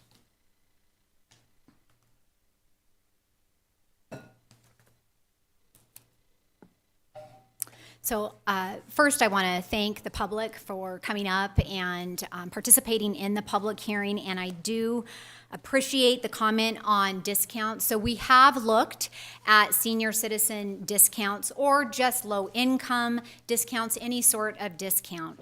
What happens with that, and we have talked about this in the past, we did not include it in this year's study, but we can offer some sort of discount, but somebody has to also absorb that discount, right? So that makes the rates higher because someone has to absorb that. So as a for instance, if we were to say that we're going to offer $1 per month for low income or senior citizen customers, the rate increase instead of being 6.5%, would be slightly higher than that. And so if that is something that the council wants to consider, we can certainly bring that back for council's consideration, but it would change the rates for the remaining customers. I do have that somewhere, I really do. Let's see, here we go. So the dollar per month, it would change it from a 6.5% increase to a 7.3% increase. If we were to do $2, let's say, per month for those same individuals, it would change the rate increase from 6.5% to 8.2% increase. So certainly, depending on the level of discount that you're looking at, certainly impacts the rest of the rates. All right, thank you for that clarification. Yep, you're welcome. Appreciate that. Thank you. Counselor, do any of the counselors have any questions for Ms. Moline or comments? No? All right. Hearing none, I will entertain a motion. I will make a motion to move forward with ordinance 1950. I'll second. All right, we have a motion, we have a second. All those in favor signify by saying aye. Aye. Councilman Dykens is an aye. Thank you, Clerk Meredith. I am an aye as well. Anyone opposed? Hearing none, motion carries. We'll wait for the mayor to come back, and I will happily turn the meeting back over to him.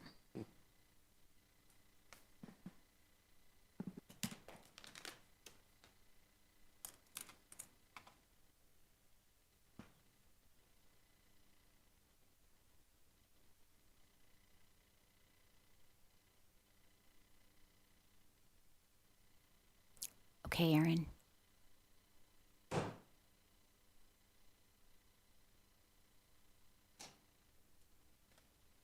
Welcome back, Mayor. I return this to you. Sounds like I missed all the fun. Okay, moving on to item 5B, public hearing and adoption of ordinance number 1979, increasing water-based rate, volume rates, and capital renewal fees. In fiscal year 2023, Wilden Financial Services was hired to complete a water rate study, which resulted in the adoption of new water rates that became effective on July 6, 2023. The water rate study included a 5-year plan with proposed annual rate increases through fiscal year 2028. However, only fiscal year 2024 rate increases were brought before council for approval at that time. As was recommended in the water rate study, the city must update the revenue sufficiency portion of the study each year. The study was updated in January and presented to council in March. Council adopted a notice of intent on March 18th to consider increasing water rates and to set a May 20th public hearing date. Staff recommends council hold a public hearing and adopt ordinance number 1979. Welcome back, Mayor. Thank you. Thank you, Mayor, Vice Mayor, and council members. So again, this was something that we covered in March. The council adopted a notice of intent, and so this evening's presentation is very similar to what was presented in March as well. I'll move through the slides fairly quickly, enough to give it information, but not to bore everyone to death. So the presentation of tonight's contents are what is the purpose of a water rate study update, the summary of the calculated revenue increase, what the proposed rates are, and then some comparisons to other cities in our region. So the purpose of an update is to do exactly what the mayor said, is ensure sufficiency of revenues so that we can cover operating and capital expenses, as well as continue to maintain our existing cash reserve levels at the 60-day mark. And once in a while, adjustments are needed to our financial plan. So we may go into a year thinking that over the 5 years, this is the rate increases and the revenues that we need to generate. As time goes on, sometimes those projections are missed or met, exceeded, and we need to change that financial plan. So that's the purpose of the update. Well, when we went through the update last year, we looked at what those projections and what those estimates would be for this year, we noticed a couple of things had changed. So on the expense side of the house, we noticed that our electricity costs increased by $800,000, certainly not something we were expecting, and we have attributed that to just more and more and more demand over the years. And we've seen our electricity costs year over year increase, just not to that level. We did actually reach out to Unisource, hoping that they were going to be able to identify some sort of issue that we might have with our meters, and that was not the case. But certainly we are working with them to try to identify ways that we can save on our electricity, and we will be, the water operations team and city administration will be working together with Unisource to try to come up with a solution. Also, overtime was up. We were hoping that some of the water leak issues might have been corrected as we went into this year. That wasn't the case, and so we're still continuing to address those, and so our overtime is a little bit higher than what we expected. But on the flip side, our water revenues are higher than expected as well. It's been a very dry year, and so unfortunately, our customers are using more water, and we don't necessarily like to have our customers use more water, but that does generate more revenue as well. So When we look at what the financial plan is for the operating fund, you'll notice that really there has been no change since last year in the rate and revenue increases that we are looking at. The revenues that we're generating are able to offset those unforeseen expenditure increases. So in fiscal year 25, which is already in place, the council adopted a 26.5% increase. And in fiscal year 26, we are looking at a 13% increase. And then you see what those increases look like in the out years. Not much changes from where we thought we would be. And that's for the operating fund.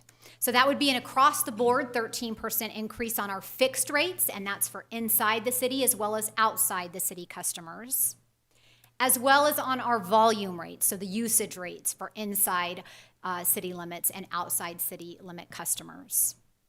We also charge our customers a capital renewal fee, and that capital renewal fee covers the costs of capital for large renewal and replacement projects. So the replacement of service lines, the replacement of distribution lines, replacing our meters with automated meters, so big infrastructure projects.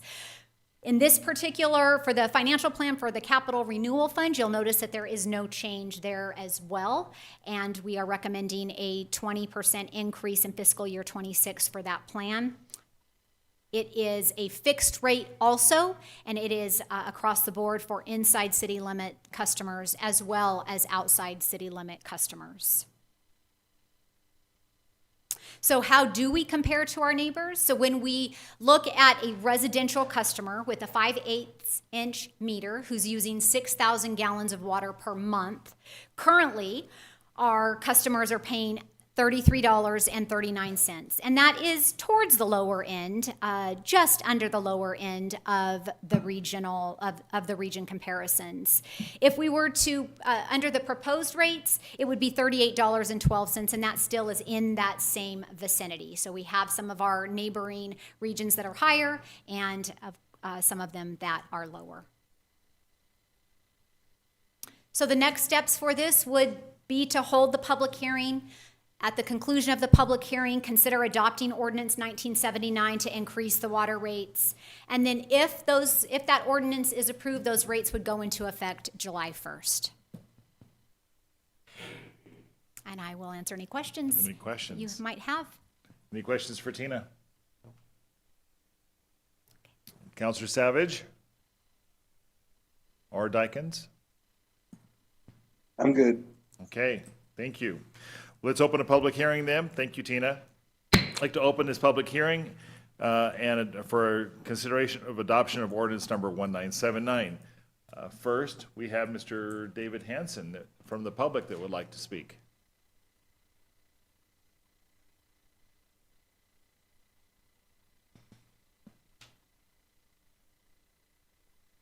Thank you for allowing me to speak to you folks tonight.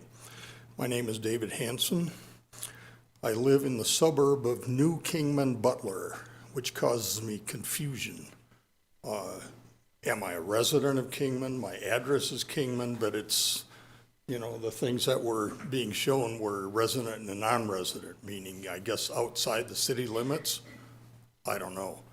I'm unsure about seeing rate increases of 15 to 20% in rates. I think that's a bit excessive for 1 year. I see where there's rates are scaled down, but if we have to increase it 20% this year, why are the rates only going up 5% in the out years?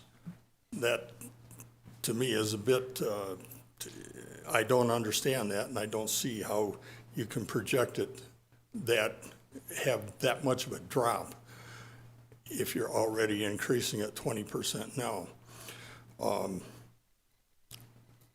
I'm not sure about the, on a related object, the trash thing. I have to contract with somebody outside the city because I'm living outside the city, I guess. But I would like to see particulars in what is happening with the expenses, where the expenses are. Are they personnel? Are they equipment? are there other factors that are justifying such a large increase? And I think that information should be made known before folks vote on doing these increases. I appreciate your attention and thank you very much. Thank you, David. Mr. Larry Lynn?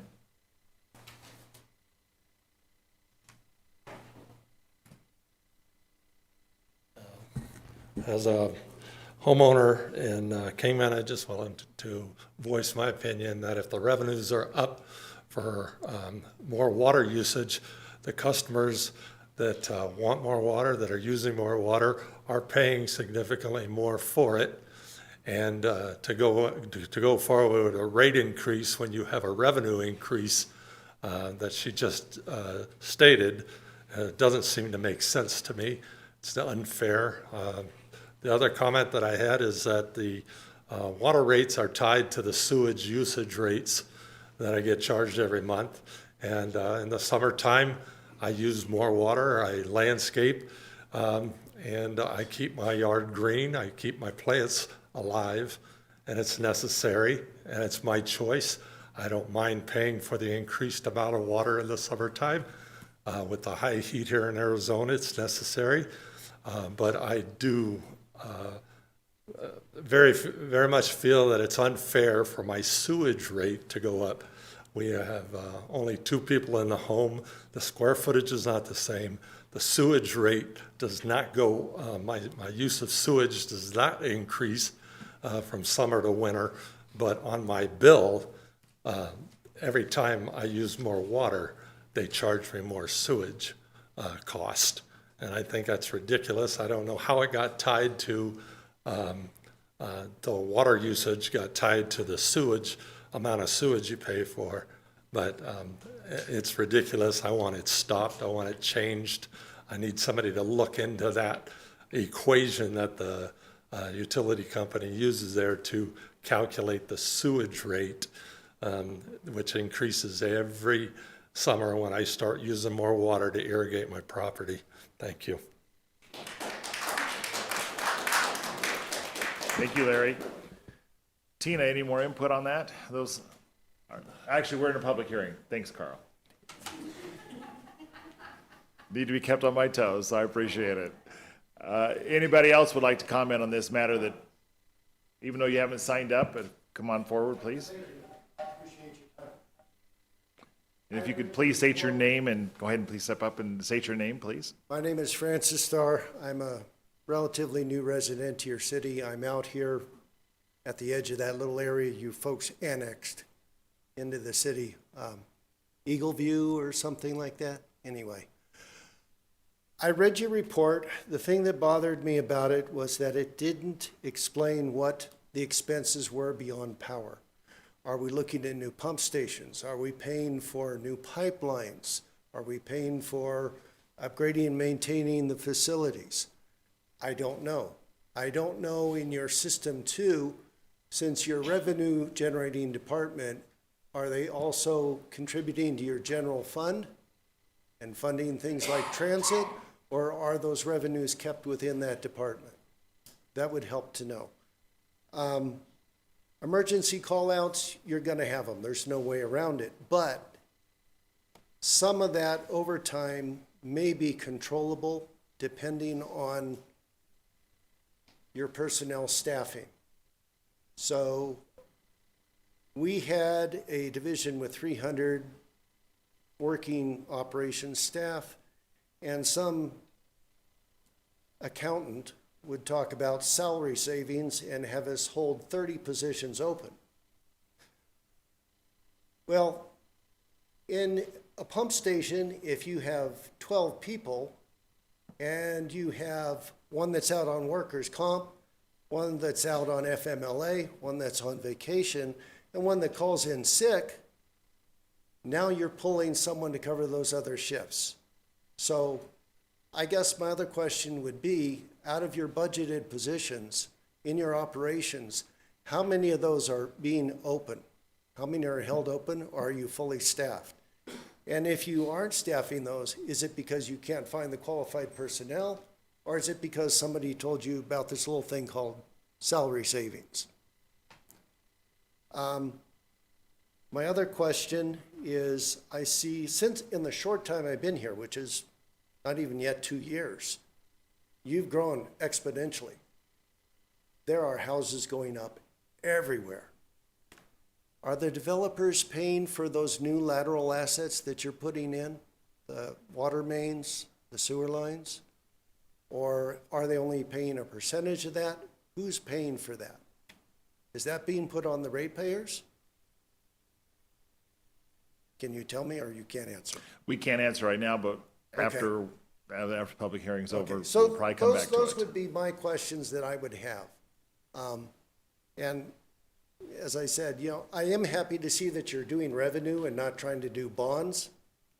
That's a bad deal, but, so I'm fine with paying more, but I'd like to see more about where those dollars are going, and are they staying in the division that is raising that money and not funding parasitic programs like public transit. All right? Thank you. Thank you for your comments. Anybody else? Okay, we will end this public hearing. Thank you for your comments and questions. Thank Mayor. you, Tina. Oh, Councilmember Dykens does have a question for Director Moline. He would like to know if there is an option to check on the separation of water usage and sewage usage. Thank you very much, Councilman Dykens. I can certainly respond to the citizens' concern with sewer charges. And I would like to express that if he is noticing an increase in his bill for sewage charges in summertime, then there's a problem with his particular bill, and I'd like him to bring that forward. He can certainly bring that forward to me at the end of this meeting, or come to the utility billing department and work with the utility billing manager there, because sewer charges do not increase in the summertime based on your water usage. We actually have what we call a winter quarter average, because we do recognize that customers use more water in the summertime, and we would not want to tie sewer charges to that. So in the months of December, January, and February, we take the average water usage those 3 months, and that is the amount of water that we charge for the remaining 9 months. It doesn't matter how much water you actually use in those 9 months, you are charged based on that average in the winter time. So again, I encourage anyone, if your bills are showing otherwise, please approach me afterwards or address our utility billing department, and we will get that fixed, because that should not be happening. So I hope that answers your question, Councilman Dykens. And if not, he'll let Annie know, I'm sure. So yes. All right. So I I'd like- appreciate that information. Yes. Thank you, Tina. Thank you so much, Mayor. So I would like to take an opportunity to address as many of the concerns that the public shared as possible. One of the first questions that was asked is, as far as the level of rates, right now we have high levels, and to his point, in the out years they're much lower levels. And that was done purposely, actually. We are trying to get to the point that our customers are only seeing 2.5% and 3% increases. So while we could recommend that our customers over the next 5 years continue to see 8% increases year over year, we took the approach and recommended to the council that we kind of take this big chunk out now, so that in the out years they can be much lower rate increases for our customers. That is the purpose of that. As far as the revenues, and if any of the utility revenues go to the general fund, yes, they do. And they are not to pay for programs necessarily, but they are to cover the cost of, unfortunately, people like me, people like Carl, people like HR, who do provide services to that business unit. So there is a portion of the water revenues, of our solid waste revenues and our wastewater revenues, that go directly to the general fund for financial support. Vacancy savings, it's a great question. And while I do not know how many vacant positions we have, I can tell you that when we do put the projections together and come up with these rate increases and revenue increases, we know that there are going to be vacancies over the year, and we take that into account. So what's budgeted for the year, we do not ask the ratepayers to pay for that full amount in the budget. We take into account what the average spend is for the department, and then ask the ratepayers to pay for whatever that increase is. So we do recognize that and take that into account before we ever bring something to the council for consideration or ever ask the ratepayers to pay higher rates.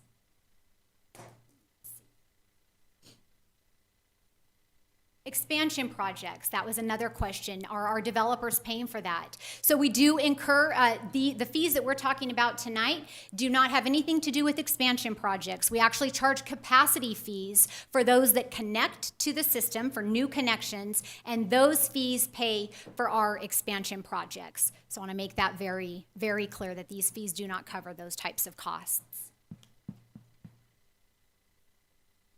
And then lastly, as far as the revenue increase and why this year, if we're noticing an increase in revenues, why are we having a rate increase? Well, we also had a jump in costs also. So when you look at that financial plan, it is in line with what we projected last year, looking at repairs and maintenance costs are huge in our water department. Also, something that we pay a lot of money for are our bill printing and our merchant card, our credit card processing fees. Just between those two categories alone, we're talking well over $500,000 that we incur just for those fees. And those fees continue to rise because more and more people continue to use that.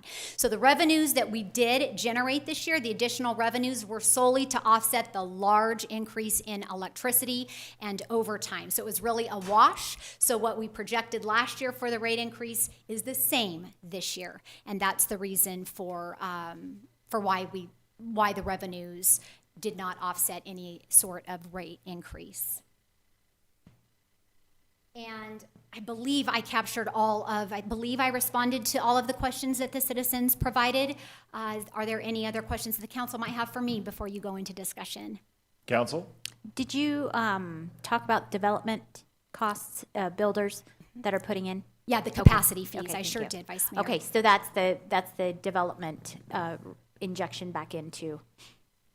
Okay, correct. Thank you. You're welcome. Any other questions or comments? Councilor Savage or Dykens? I'm good. Okay, thank you. Tina, thank you for answering all those questions. I know it's tough, and you mentioned one of our biggest costs was electricity, up $750,000.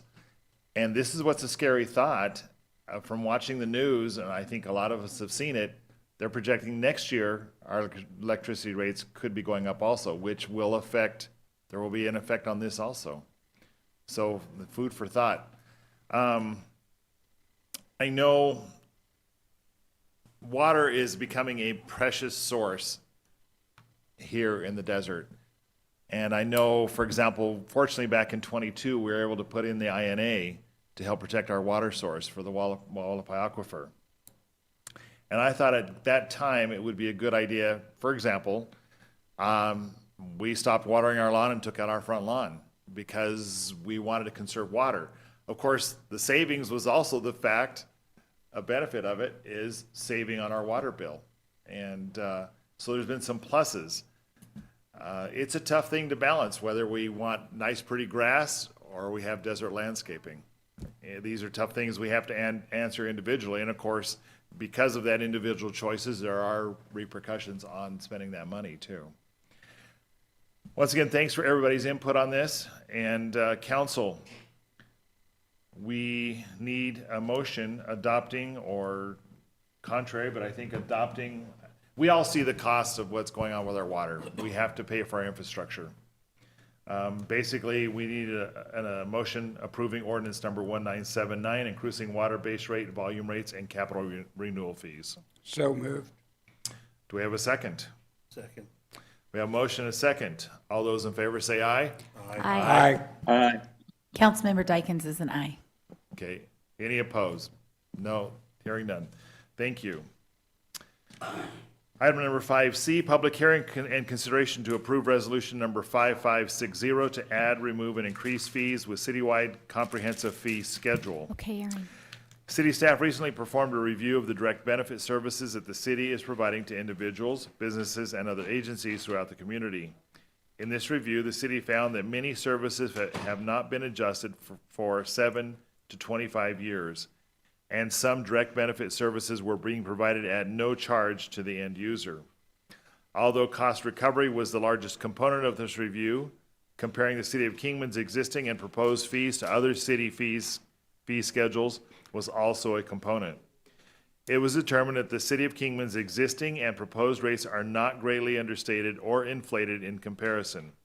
At the March 18th council meeting, staff presented council with proposed fee changes for a variety of services and programs offered, and council adopted a notice of intent to consider adding, removing, and increasing fees as presented, as well as set a May 20th public hearing date. Staff recommends council approve resolution number 5560. Tina, once again.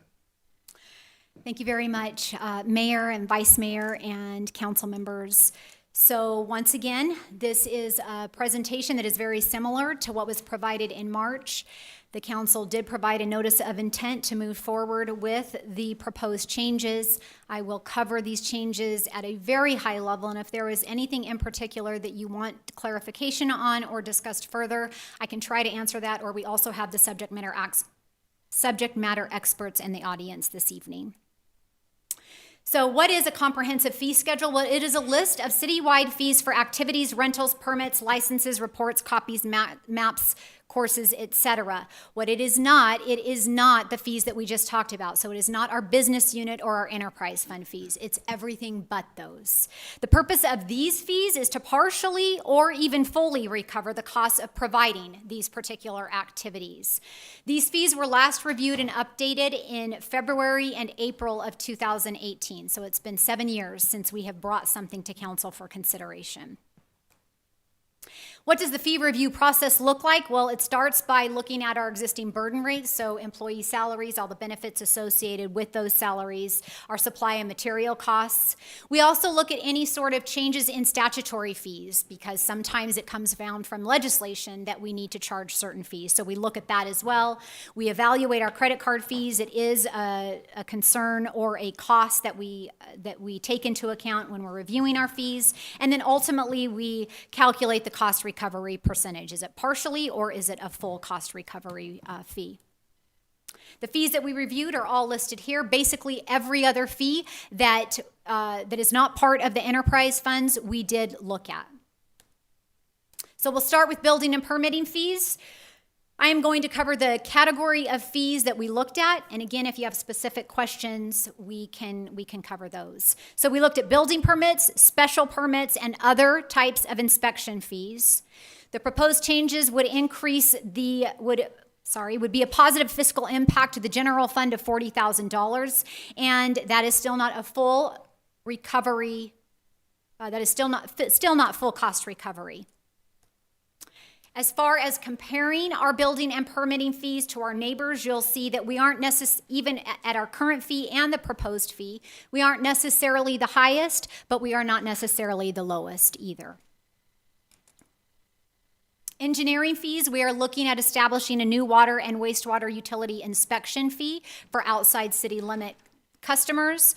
The annual fiscal impact would be $70,000 to the water operating fund and $45,000 to the wastewater fund. Fire service fees. We're looking at plan reviews, facility inspections, false alarm responses, standby facility use and training and courses. The annual fiscal impact would be less than $5,000 to the general fund, and we already know that the fire service will never be full cost recovery or come close to it. That's not the purpose of the service. General services, we're looking at copy fees and return payment fees. It's a very small fiscal impact to the general fund of less than $1,000 and $7,000 to the water operating fund. Golf course fees, we're looking at all of the fees. We are also looking at establishing a non-resident and a resident rate, and also establishing a private cart single rider fee. The annual fiscal impact would be about $110,000 to the general fund, but really it would be to the golf course itself and to help offset the costs that we are seeing with the golf course. And we would still not be at full cost recovery with that. The Parks and Recreation Division, specifically the Golf Course Department, did provide some golf course rate comparisons with other municipalities and their golf courses in our region. I won't cover this unless there are specific questions on that. For license and permit fees, we're looking at modifying our business license to comply with the update to the code that was made in December, and then also looking at special event fees, a very small impact to the general fund of less than $2,000, and the program's cost recovery is still almost nothing. As far as parks, recreation, and pool fees, we are looking at parks, recreation, organized league usage, facilities, and pool fees. Now, all of these fees combined would have a positive fiscal impact to the general fund of $25,000, and the program's all of the program's cost recovery, which are on the next couple of slides, are still well below full cost recovery. Planning fees, code amendments, conditional use permits, minor land division, site plan reviews, and application fees, an annual fiscal impact of less than $10,000 to the general fund. And again, less than full cost recovery. Police services, we're looking at alarms and audio video redaction fees. I do know that I believe it's the audio video redaction fee is a statutory fee change. And then also this change would be less than $1,000 impact to the general fund. And these services are just like fire services. We will not recoup the cost of this service. It is not the purpose of the police department. Tourism fees. So we have conference rooms that are available for rental, but we don't have a fee to be able to charge customers. So we are looking to establish a conference room rental fee. And not knowing how frequently it will be used, we're assuming that it will probably generate about $2,500 to the Powerhouse Fund. So overall, what do all of these fees come to, and how do they impact the funds that they're associated with? So if the fees were adopted as proposed or as presented, the general fund would see a positive fiscal impact of $194,000. The water operating fund would see an additional $77,000. The wastewater fund an additional $45,000, and the Powerhouse Fund an additional $2,500. With that, we would ask that the council hold the public hearing, ultimately hearing public comments, and then consider for adoption resolution number 5560. And then if those, whatever is adopted in resolution 5560, those fees would become effective on July 1st. And with that, the team and I will try to answer any questions that you might have before you hold the public hearing or after the public hearing, whatever you prefer. Council, any questions for Tina? Item 5C. Councilor Savage and Dykens? Good. Okay. Hearing none. Tina, thank you again. Let's open a public hearing. We'd like to open a public hearing for consideration of adoption of ordinance number 1979. Consideration to approve resolution number 5560 to add, remove, and increase fees within the city-wide comprehensive fee schedule. Is there anybody in public that would like to comment on this, or here in chambers? Okay, seeing none, we will close the public hearing.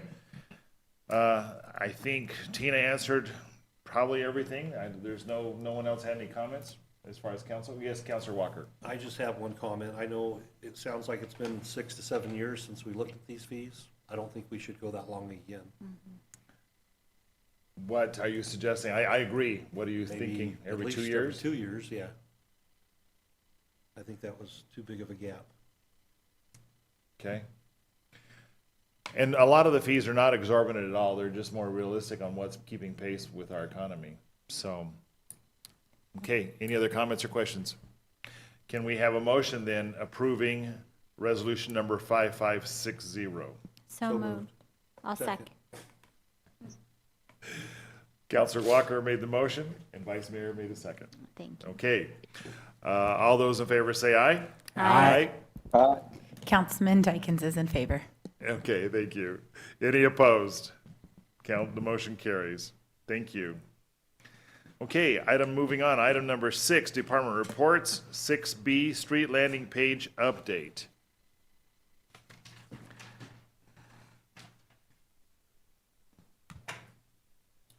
Jack, welcome. Good evening, Mayor, Vice Mayor, members of the council. So, I've been coming to this for a while. We were working on a street landing page, had a couple of objectives that we were trying to achieve. The biggest one was to give better information out to our residents and area residents about what we're doing in regards to pavement preservation. We expanded that a little bit, and we included additional information just in regards to street maintenance in general. And so the two big ones big objectives that we received early on for the desire for the webpage that we were working on was for road maintenance strategies, and then also for budget allocation and spending. And so we've been working on that for a while. I have a huge thank you that I owe to Sarah. She worked with me and worked through getting the content developed, and she built out the website actually for us. And so Sarah and I are going to work on this together this evening. So I wanted to touch on a couple points, and then Sarah will cover some, and then I'll probably wrap up the end and answer any questions you may have as well. So a couple things that I brought to you early on, specifically in regard to maps. We were wanting to do some live maps through our GIS system. Some of the functionality is not available at the moment, and so we have static maps in their place. People can still go in, they can see where they're at, for pothole patching and things. They can see where the district that they lie in. They can also see like our residential chip seal schedule. All those things are covered in there. Ultimately, we want to get those into a format where you can zoom in and out, say like if you use Google Earth or any of those, to where you can zoom in, look at your house, see the color, and that'll be associated with, the timing and type of treatment that will occur in your neighborhoods. The other piece that I think you'll see in regard to technology upgrades that we want to work on is also reporting. There's a reporting function, so if you want to report an issue, specifically a pothole or water patch, there is a button in there for that. But I know IT is working on some software or apps, if you will, that will hopefully enhance that in the future. And so we'll continue to update the website and upgrade as other functionality becomes available. One piece that we also have in there, right now we focused on the residential schedule, because we have the residential treatment schedule laid out for the next 3 years. And so we're also working on a 5-year plan for arterial collectors. So you won't see that in there tonight. That's actually underway right now. We have a draft of that, and once we get that packaged up and ready, then we'll update the website with that information. So if you look at it and you don't see that, that'll be why. But otherwise, I'll let Sarah come through and poke through each of the pages and give some information, and then I'll come back and answer questions and go from there. Thank you. Good evening, Mayor, Council.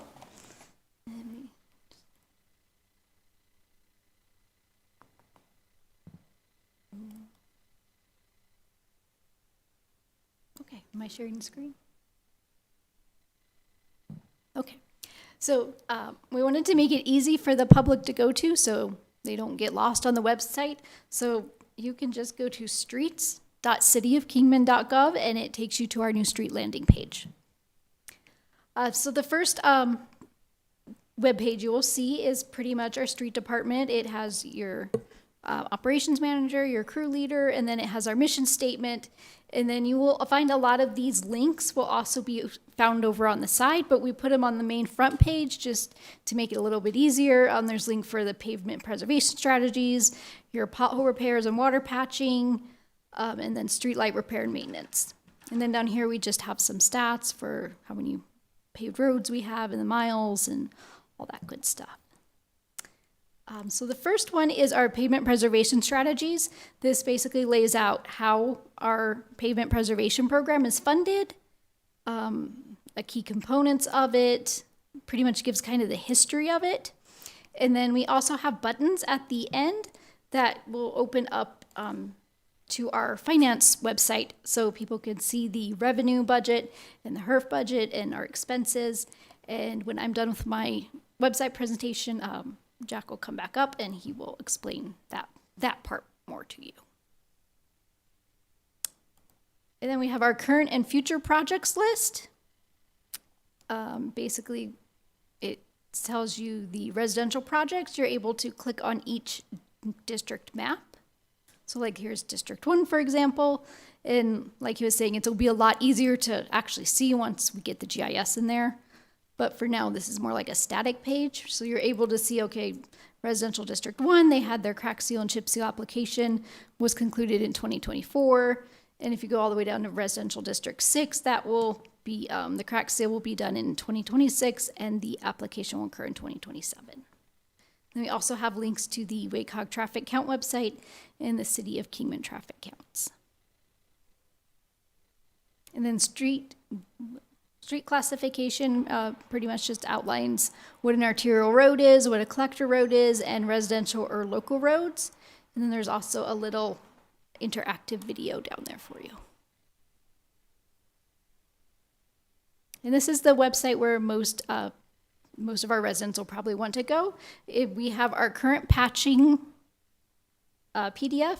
So if you look on here, it's done by address. So if you live on Sandstone, you can go there and say, okay, my address is there, it's in District 5, and it is scheduled to be completed the 3rd week of May. So these are all of the known water patchings that we have, and they go all the way out till June.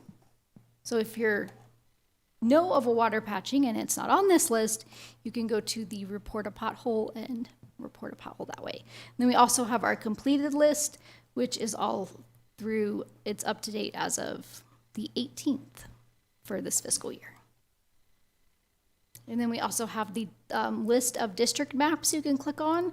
So it's the same as what was on the other page, but you click on it and you can see where District 6 is, if you're unfamiliar with that.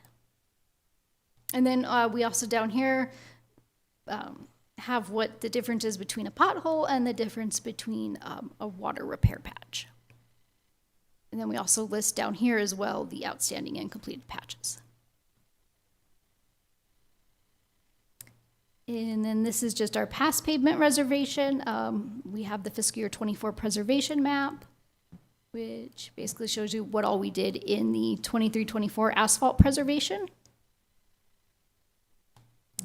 And then we have a street lights page, pretty much informing people the difference between the City of Kingman streetlights and then the ones operated by Unisource and how to contact Unisource if there is a problem, and also how to contact us for our streetlights. And then we have one on street sign information. It pretty much just gives a background on street signs, stop signs, how you can go about requesting them, traffic signals, more just like information and history on it. And then lastly, we have our important contacts page where they can go and they can click this map. Oh, I forgot what this map was. And it'll tell you if your road is the Arizona Department of Transportation within the city limits or if it's a private road. And then there's the different agencies along with their websites that you can go to. And I will turn it back over to go over those 2 other websites. Can I ask you some questions before you go? Oh, yes. Mayor? Yes, of course. I'm sorry, Vice Okay. Mayor. Okay, so a couple of things on the pothole and water patching. When you get into current patches, is there a way on that report to hyperlink the districts so it automatically pulls up that map? So people don't have to get out, go to the district map. Is there a way to hyperlink it in that document, the different districts, which will load the map if they click on it? There probably, yes. Okay. I believe I can. I believe I can do that. Okay. Not 100%, but like 9% sure I can do that. Okay. I would like to see that. It's just an easy, they don't have to figure out where they go back. I know it's one click back, but, then they close the document, so. Correct, yes, I get what you're saying. And then I wonder if there's a way on the pavement preservation strategies page, if maybe you could put, I get asked this question all the time, how much have we spent on our streets this year? And I would love to see some kind of like bar that shows, like maybe right under the header, that shows what we've spent year to date. Because, I mean, we do have a budget and we are wanting those monies spent. That's the directive from council. And so when our citizens see, and it's a nice quick reference for us as council to know year to date what we're spending on our roads. I think So that's something we could do. Can you pull a graph off of that website? Yeah, so Mayor, Vice Mayor, thank you. That's actually a great segue. One of the pieces I did want to go back and touch on is the open finance that is on Tina's portal. And so that's included in the buttons down here. Before I do that, I do have a question, if you will, Vice Mayor. Sure. The districts that we laid out, actually, I had considered taking those out. Those are more for us for scheduling purposes. And on the pothole and patching list, I don't know if it makes such a difference to the individual that's trying to find their address. I think if they find their address and then they look at the, the estimated completion time, if you want to try and continue on with the hyperlink, or if we'd be better off to remove that for confusion. Again, that's really an internal piece that we had left in there, but I'd considered taking that out. So open to any input that you may have on that as well.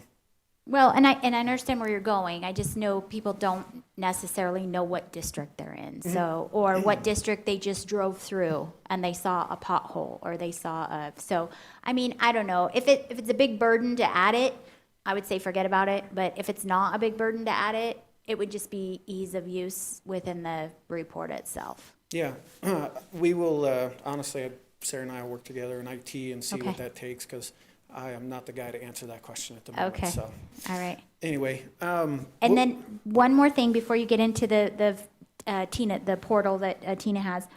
On the pothole and water patching, when you are going to be able to report, is there going to be a mechanism that is going to track that? Like I make a report of a pothole, and will I then know when that ticket is closed, it's been completed, or it's been scheduled to be done, so that, I get noticed?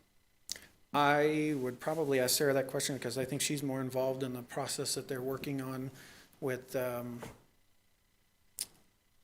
the reporting app. Currently, you can report it. This is the typical system that we use. There is a reporting and tracking function to that, but I do believe there's some enhancements coming to that through a different type of software or platform, if you will. I just think it would reduce the number of repeat calls or repeat, of people. And plus, you love to know that if you've lodged a complaint, that they're being heard and that it's being, completed. It's taken its course all the way to the end. So, it's nice for staff too, for them to have accomplished that. And then now the public knows that I am being heard. So it might help the public to use that reporting function, knowing that is going to be tracked and there is some accountability to it. Yeah, that's a great point. I believe, and again, I'm working on a different side for a work order system, which will actually improve what we have here for reporting. But there's a platform that's being worked on that is more of an app for a two-way communication piece. The conversation I've had with IT is if those two will integrate, so we have a seamless system that a resident reports an issue, it transitions into a work order, we complete that work order, and then the communication on that status update goes back out to the end user. And so my understanding is that works. I don't want to obligate myself or IT to that at the moment, but that's really what we're working for, is a better communication on the status update for those. So if it's complete or if it's deferred or something happens, the reporting individual will get a notification or some type of correspondence back indicating what the status of that request is. Yeah, it would be nice to get a notification that your pothole that you reported is now scheduled to be filled. Yeah, you see That it would a be lot. fantastic. Yes, you see that a lot, especially, and I think the water patching one, we actually do there. We see a lot of repeat calls because one neighbor calls and the next. And so we end up with a lot of duplicates that we're filtering out. And I do think just the list will help with that, but certainly if we get an enhanced platform for that communication, it'll certainly improve that. Okay, great. Thank you so much. Thank you for the question. Any other questions for Jack or Sarah? I got, Mayor, if I may have one more item that I'd like to go back to. Actually, I want to point out one thing too. And Vice Mayor, I'm sorry I didn't recognize you right away. I was playing with the website, and it's not the easiest to get to streets when you think about it, because you tab on government, it drops down with your menu, and then all the way over it says, it has departments A through H and departments I through Z, and of course Public Works. Hopefully, most of our citizens will understand that that's under Public Works, but then under Public Works, you have it broken down, CART and Kingman Municipal Airport. In some ways, it'd be great if it said streets, water, under that tab, because even when you hit Public Works, then finally street pops up, but if you don't tab on street, it doesn't do it. I mean, it's not do you see what I'm saying? So you're saying like right here, Right, have streets? But, so if you put maybe some of the departments, sub-departments underneath Public Works, it just would it'd clarify and make it easier to maneuver. Yeah, I can get with IT and see if we can do that. Okay, I'm just a thought, what else? Okay. And you can also just go to streets.city Kingman, and I will be putting out a press release on that as well. Well, and right, and like I said, there are, because Public Works is a huge department, and there's sub-departments on what Public Works, what your department does for us. So, anyway, just food for thought. That's a great suggestion, Mayor. Thank you. Thanks. Yeah, like Sarah had indicated, we'll talk to IT. I do know there, and again, I'm not the guy to talk to on building a website, but I know there are some limitations on how you can stack those in. So if it's possible, we'll work with IT to make that happen. Thank you. So the piece that I wanted to go back to for just a moment is the funding. I'm sorry, and I don't know if there is a way to get that as a status board that shows up through some type of, without going in and cut and pasting that in, but Sarah and I, again, will work together on that. I think a big objective of this project was to show what we have for budget and what we're spending. And Tina made that pretty easy for us, at least with these buttons, and hopefully we can show that per your request to show it, more upfront for the individual without having to dig a little deeper. What it also did, what is nice, is each of these buttons, one takes you to budget and expenditure, and one takes you to funding source. So I think those are important pieces that work together. We talk about it a little bit in that landing page, but in here, so if you look at the blue line, that is actually the budget, and then, the revised budget, and then you have actuals. If we go back to the other side, the only thing I really want to point out here for the moment is when you're talking about where those revenues come from. We have the state shared revenues, the internal funds, local taxes and things that are shown in here. One thing that doesn't show that the council had done is we're not only utilizing HERF funds that were typically directed and generally directed toward pavement preservation and street maintenance activities. The increased funding that has been dedicated is actually coming from general fund as well. And I think it's just important for the community to understand and realize that HERF cannot carry the full weight of the pavement preservation alone, let alone all the other activities and services that are provided by streets. And so going back, and I apologize for jumping back and forth on you here, but the other one was budget and expenditure. I think, Vice Mayor, this may be what you're trying to get on the front page for people to see. This is showing the revised budget and spending inside of that. And so, again, we'll look and see if we can make a way to bring that more visible so the individual isn't having to dig in so deep. I still think it's important, and I only say that because Tina, Deputy Director Moline, had put this program or this web page out, and I poked around it a couple times, but really getting into it. If the individual wants to dig deep into it, they can actually see budget and all kinds of stuff in there. So I think it's a really important tool to keep those buttons active, but we'll see if we can bring a little closer to the surface for people that don't want to dig that far. I like pictures. Thank you. At this point, a picture's worth about, 10.8 million bucks, I Mhm. think. Thanks, Jack. Thanks, Sarah. Any other questions for Jack or Sarah? Great job. I know this has been a big project, and I know thanks goes to Councilmember Eric, I believe, who wanted it initially, and hopefully he's watching and knowing that this is being worked on and all the effort going into it, but it's really going to answer a lot of questions that I know I get as council all the time. So it'll be nice to direct them to a central location, and they'll pretty much have everything in there. So kudos to you guys. Thank you for working so hard and executing on this. It's going to be amazing. Thank you, and I'd really like to pass that on to Sarah, because again, she did an immense amount of work in this as well to help me, so thank you, Sarah. Thanks again. Item number 6C, legislative update. Deputy City Manager? I believe we have Tom Dorn, who has been patiently waiting to share a legislative update with us this evening. Hi, Tom. Hi, everybody. Welcome, Tom. Mayor, Vice Mayor, Council. Nice to see all of you. No, it's been a very interesting meeting, especially listen to Jason talk about 2447. And he is correct. That was a compromise from the whole effort for by right zoning. And as you all may recall, we've had President Peterson has been very committed to, he's always giving examples of how plans have been submitted and we sit there and we wait years for a city to get back to us. And so, I mean, a lot of exaggeration, I know, but that and then the whole by right issue. So this is kind of a compromise. It allows the cities to expedite their processes and I think, but the thing is, the cities have been trying to do that anyway.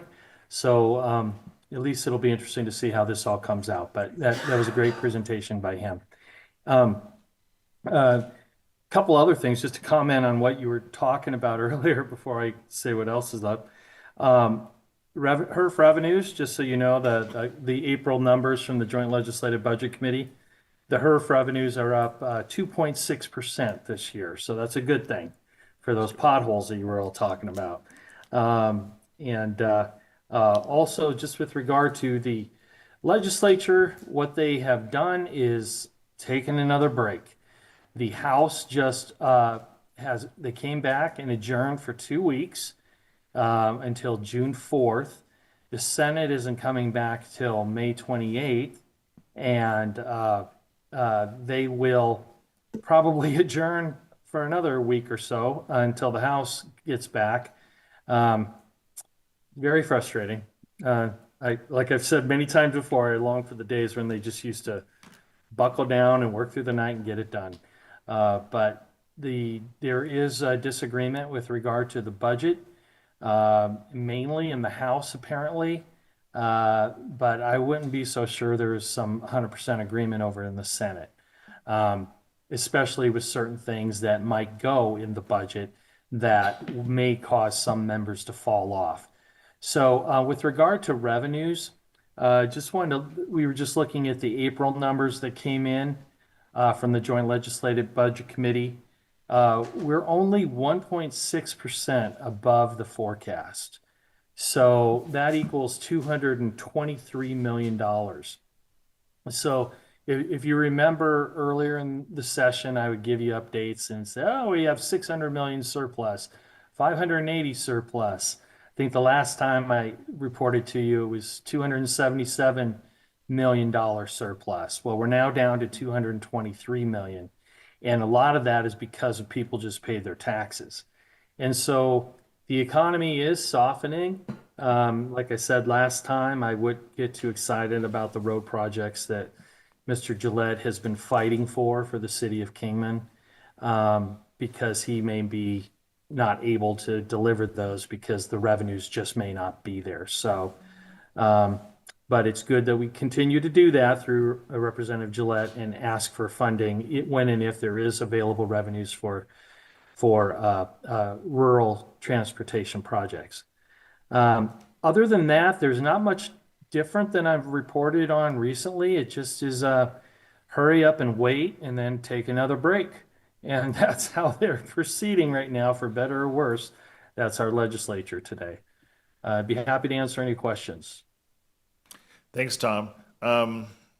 Anything on groundwater? We haven't heard anything, but I thought I would ask. Mr. Mayor, council members, yeah, the same issues are there with groundwater. There is no resolution. I have been saying loud and clear to anybody at the Capitol that'll listen, there should be no ag to urban legislation unless we have rural groundwater protection, because and we need to hold the governor to that. And I hope if there's media there, I hope it gets in the paper. The city of Kingman is asking respectfully that Governor Hobbs not allow any ag to urban legislation to pass unless there's rural groundwater protection. That is the song sheet we all need to be singing off of in rural Arizona, because if that doesn't happen, farmers and developers in the fringes of the metro areas will get what they want, and we won't get what we want. And they'll be able to develop, and everyone needs housing. We're not against housing, but that is leverage definitely for us in rural Arizona to protect our groundwater. And we need our legislators, including Mr. Gillette, Mr. Biasucci, and Senator Angus, to hold firm and be vocal in opposing any ag to urban legislation unless there's rural groundwater protection. So I urge you, the council, if you want to send a resolution or get those legislators to hold firm on that argument, I think we need to do it. I hope the press in Kingman does it. We need your help in fortifying that argument for the city of Kingman. Thank you, Tom. Council, any other questions for Tom? Okay, Tom, we appreciate all that you do for us. Okay. All right. Great meeting. Thank you very much. Thank you. Have a good evening. Yeah. Have a nice holiday weekend. Item number 7, announcements by mayor, council members, and city manager. Deputy City Manager Moline. I have nothing this evening, Mayor. Thank you. Thank you. Councilor Walker. I have nothing tonight. Councilor Ward. Okay. Councilor Savage. Nothing tonight, sir. And Councilor Dykens, I know you have, if you can text anything to Tina, I mean to Nothing for Councilmember Dykens this evening. Okay, real good. Vice Mayor. I have several. Thank you. I just wanted to let the public know that the mayor, myself, Deputy City Manager Moline, and City Manager Tim Walsh, we traveled back to DC last week. It was a fast and furious trip. We got a lot of things packed into a small amount of time. But I did want to thank our lobbyists, Bob and Anna, with Nexus Consulting. They did a great job. We were able to get in front of and have at least 30 minutes-ish with Senator Gallegos, Senator Kelly, Congressman Gosar, and Congressman Stanton. So we were back there to talk about congressional spending allocations for our area, for infrastructure improvements. We were able to meet with the FAA and talk about the land release, and we got some really positive feedback from them, and we see a light. It's bright at the end of the tunnel. So after 5 years, we're pretty excited about that. It was a great trip, very effective, and we were recognized by Senator Gallego for the longest. We were the constituents that traveled the farthest to see him, so he was pleasantly happy to see us. I think we were the first, too. Yes, we were. So, yeah. Yeah. And then lastly, I just wanted to say we had a couple of jam-packed days with our economic development team up in Las Vegas. Councilman Ward, myself, ED Director Bennett Bratley, Sylvia Schaefer, and Manager Walsh were up at the ICSC, and that's a shopping center conference, retail development conference up in Las Vegas, Monday and Tuesday. And we had several meetings to discuss development for Kingman going forward, and I wanted to thank our retail coach, Representative Caleb for setting up all of those meetings. Again, we had several meetings. We got in front of a lot of hoteliers, franchisees, land developers, and so the number one takeaway is they absolutely know where Kingman is, and they absolutely know what's going on in Kingman. So they are excited for us. We were excited, and we had a really good meeting. So that's all I had, Mayor. Thank you, Vice Mayor. I echo everything the Vice Mayor said, and we had an enjoyable trip back to Washington, D.C., and most importantly, we were able to meet with our legislators. I do want to bring attention to, of course, this coming weekend is Memorial Day weekend, and let's remember the purpose of Memorial Day weekend and remember those who have served and in the military and in other capacities to protect our liberties and remember them. On a positive note, because of Memorial Day weekend, our Parks Department will be opening both the Centennial and Grandview pools. Will be open for Memorial Day starting with May 26th at 1 p.m. And even greater, which is great, and our splash pad is already open. So things going on in Kingman, and to give our youth some more recreation opportunities. Once again, we appreciate all those who serve in our community, and most importantly, how we serve one another as citizens, and I appreciate that. Item number 8, council requests for future reports and updates. Anything from council? And Councilor Savage or Dykens? Okay. Hearing nothing. Executive session, we have nothing scheduled for today. We are adjourned. Once again, have a good evening, and thank you, and have a good weekend.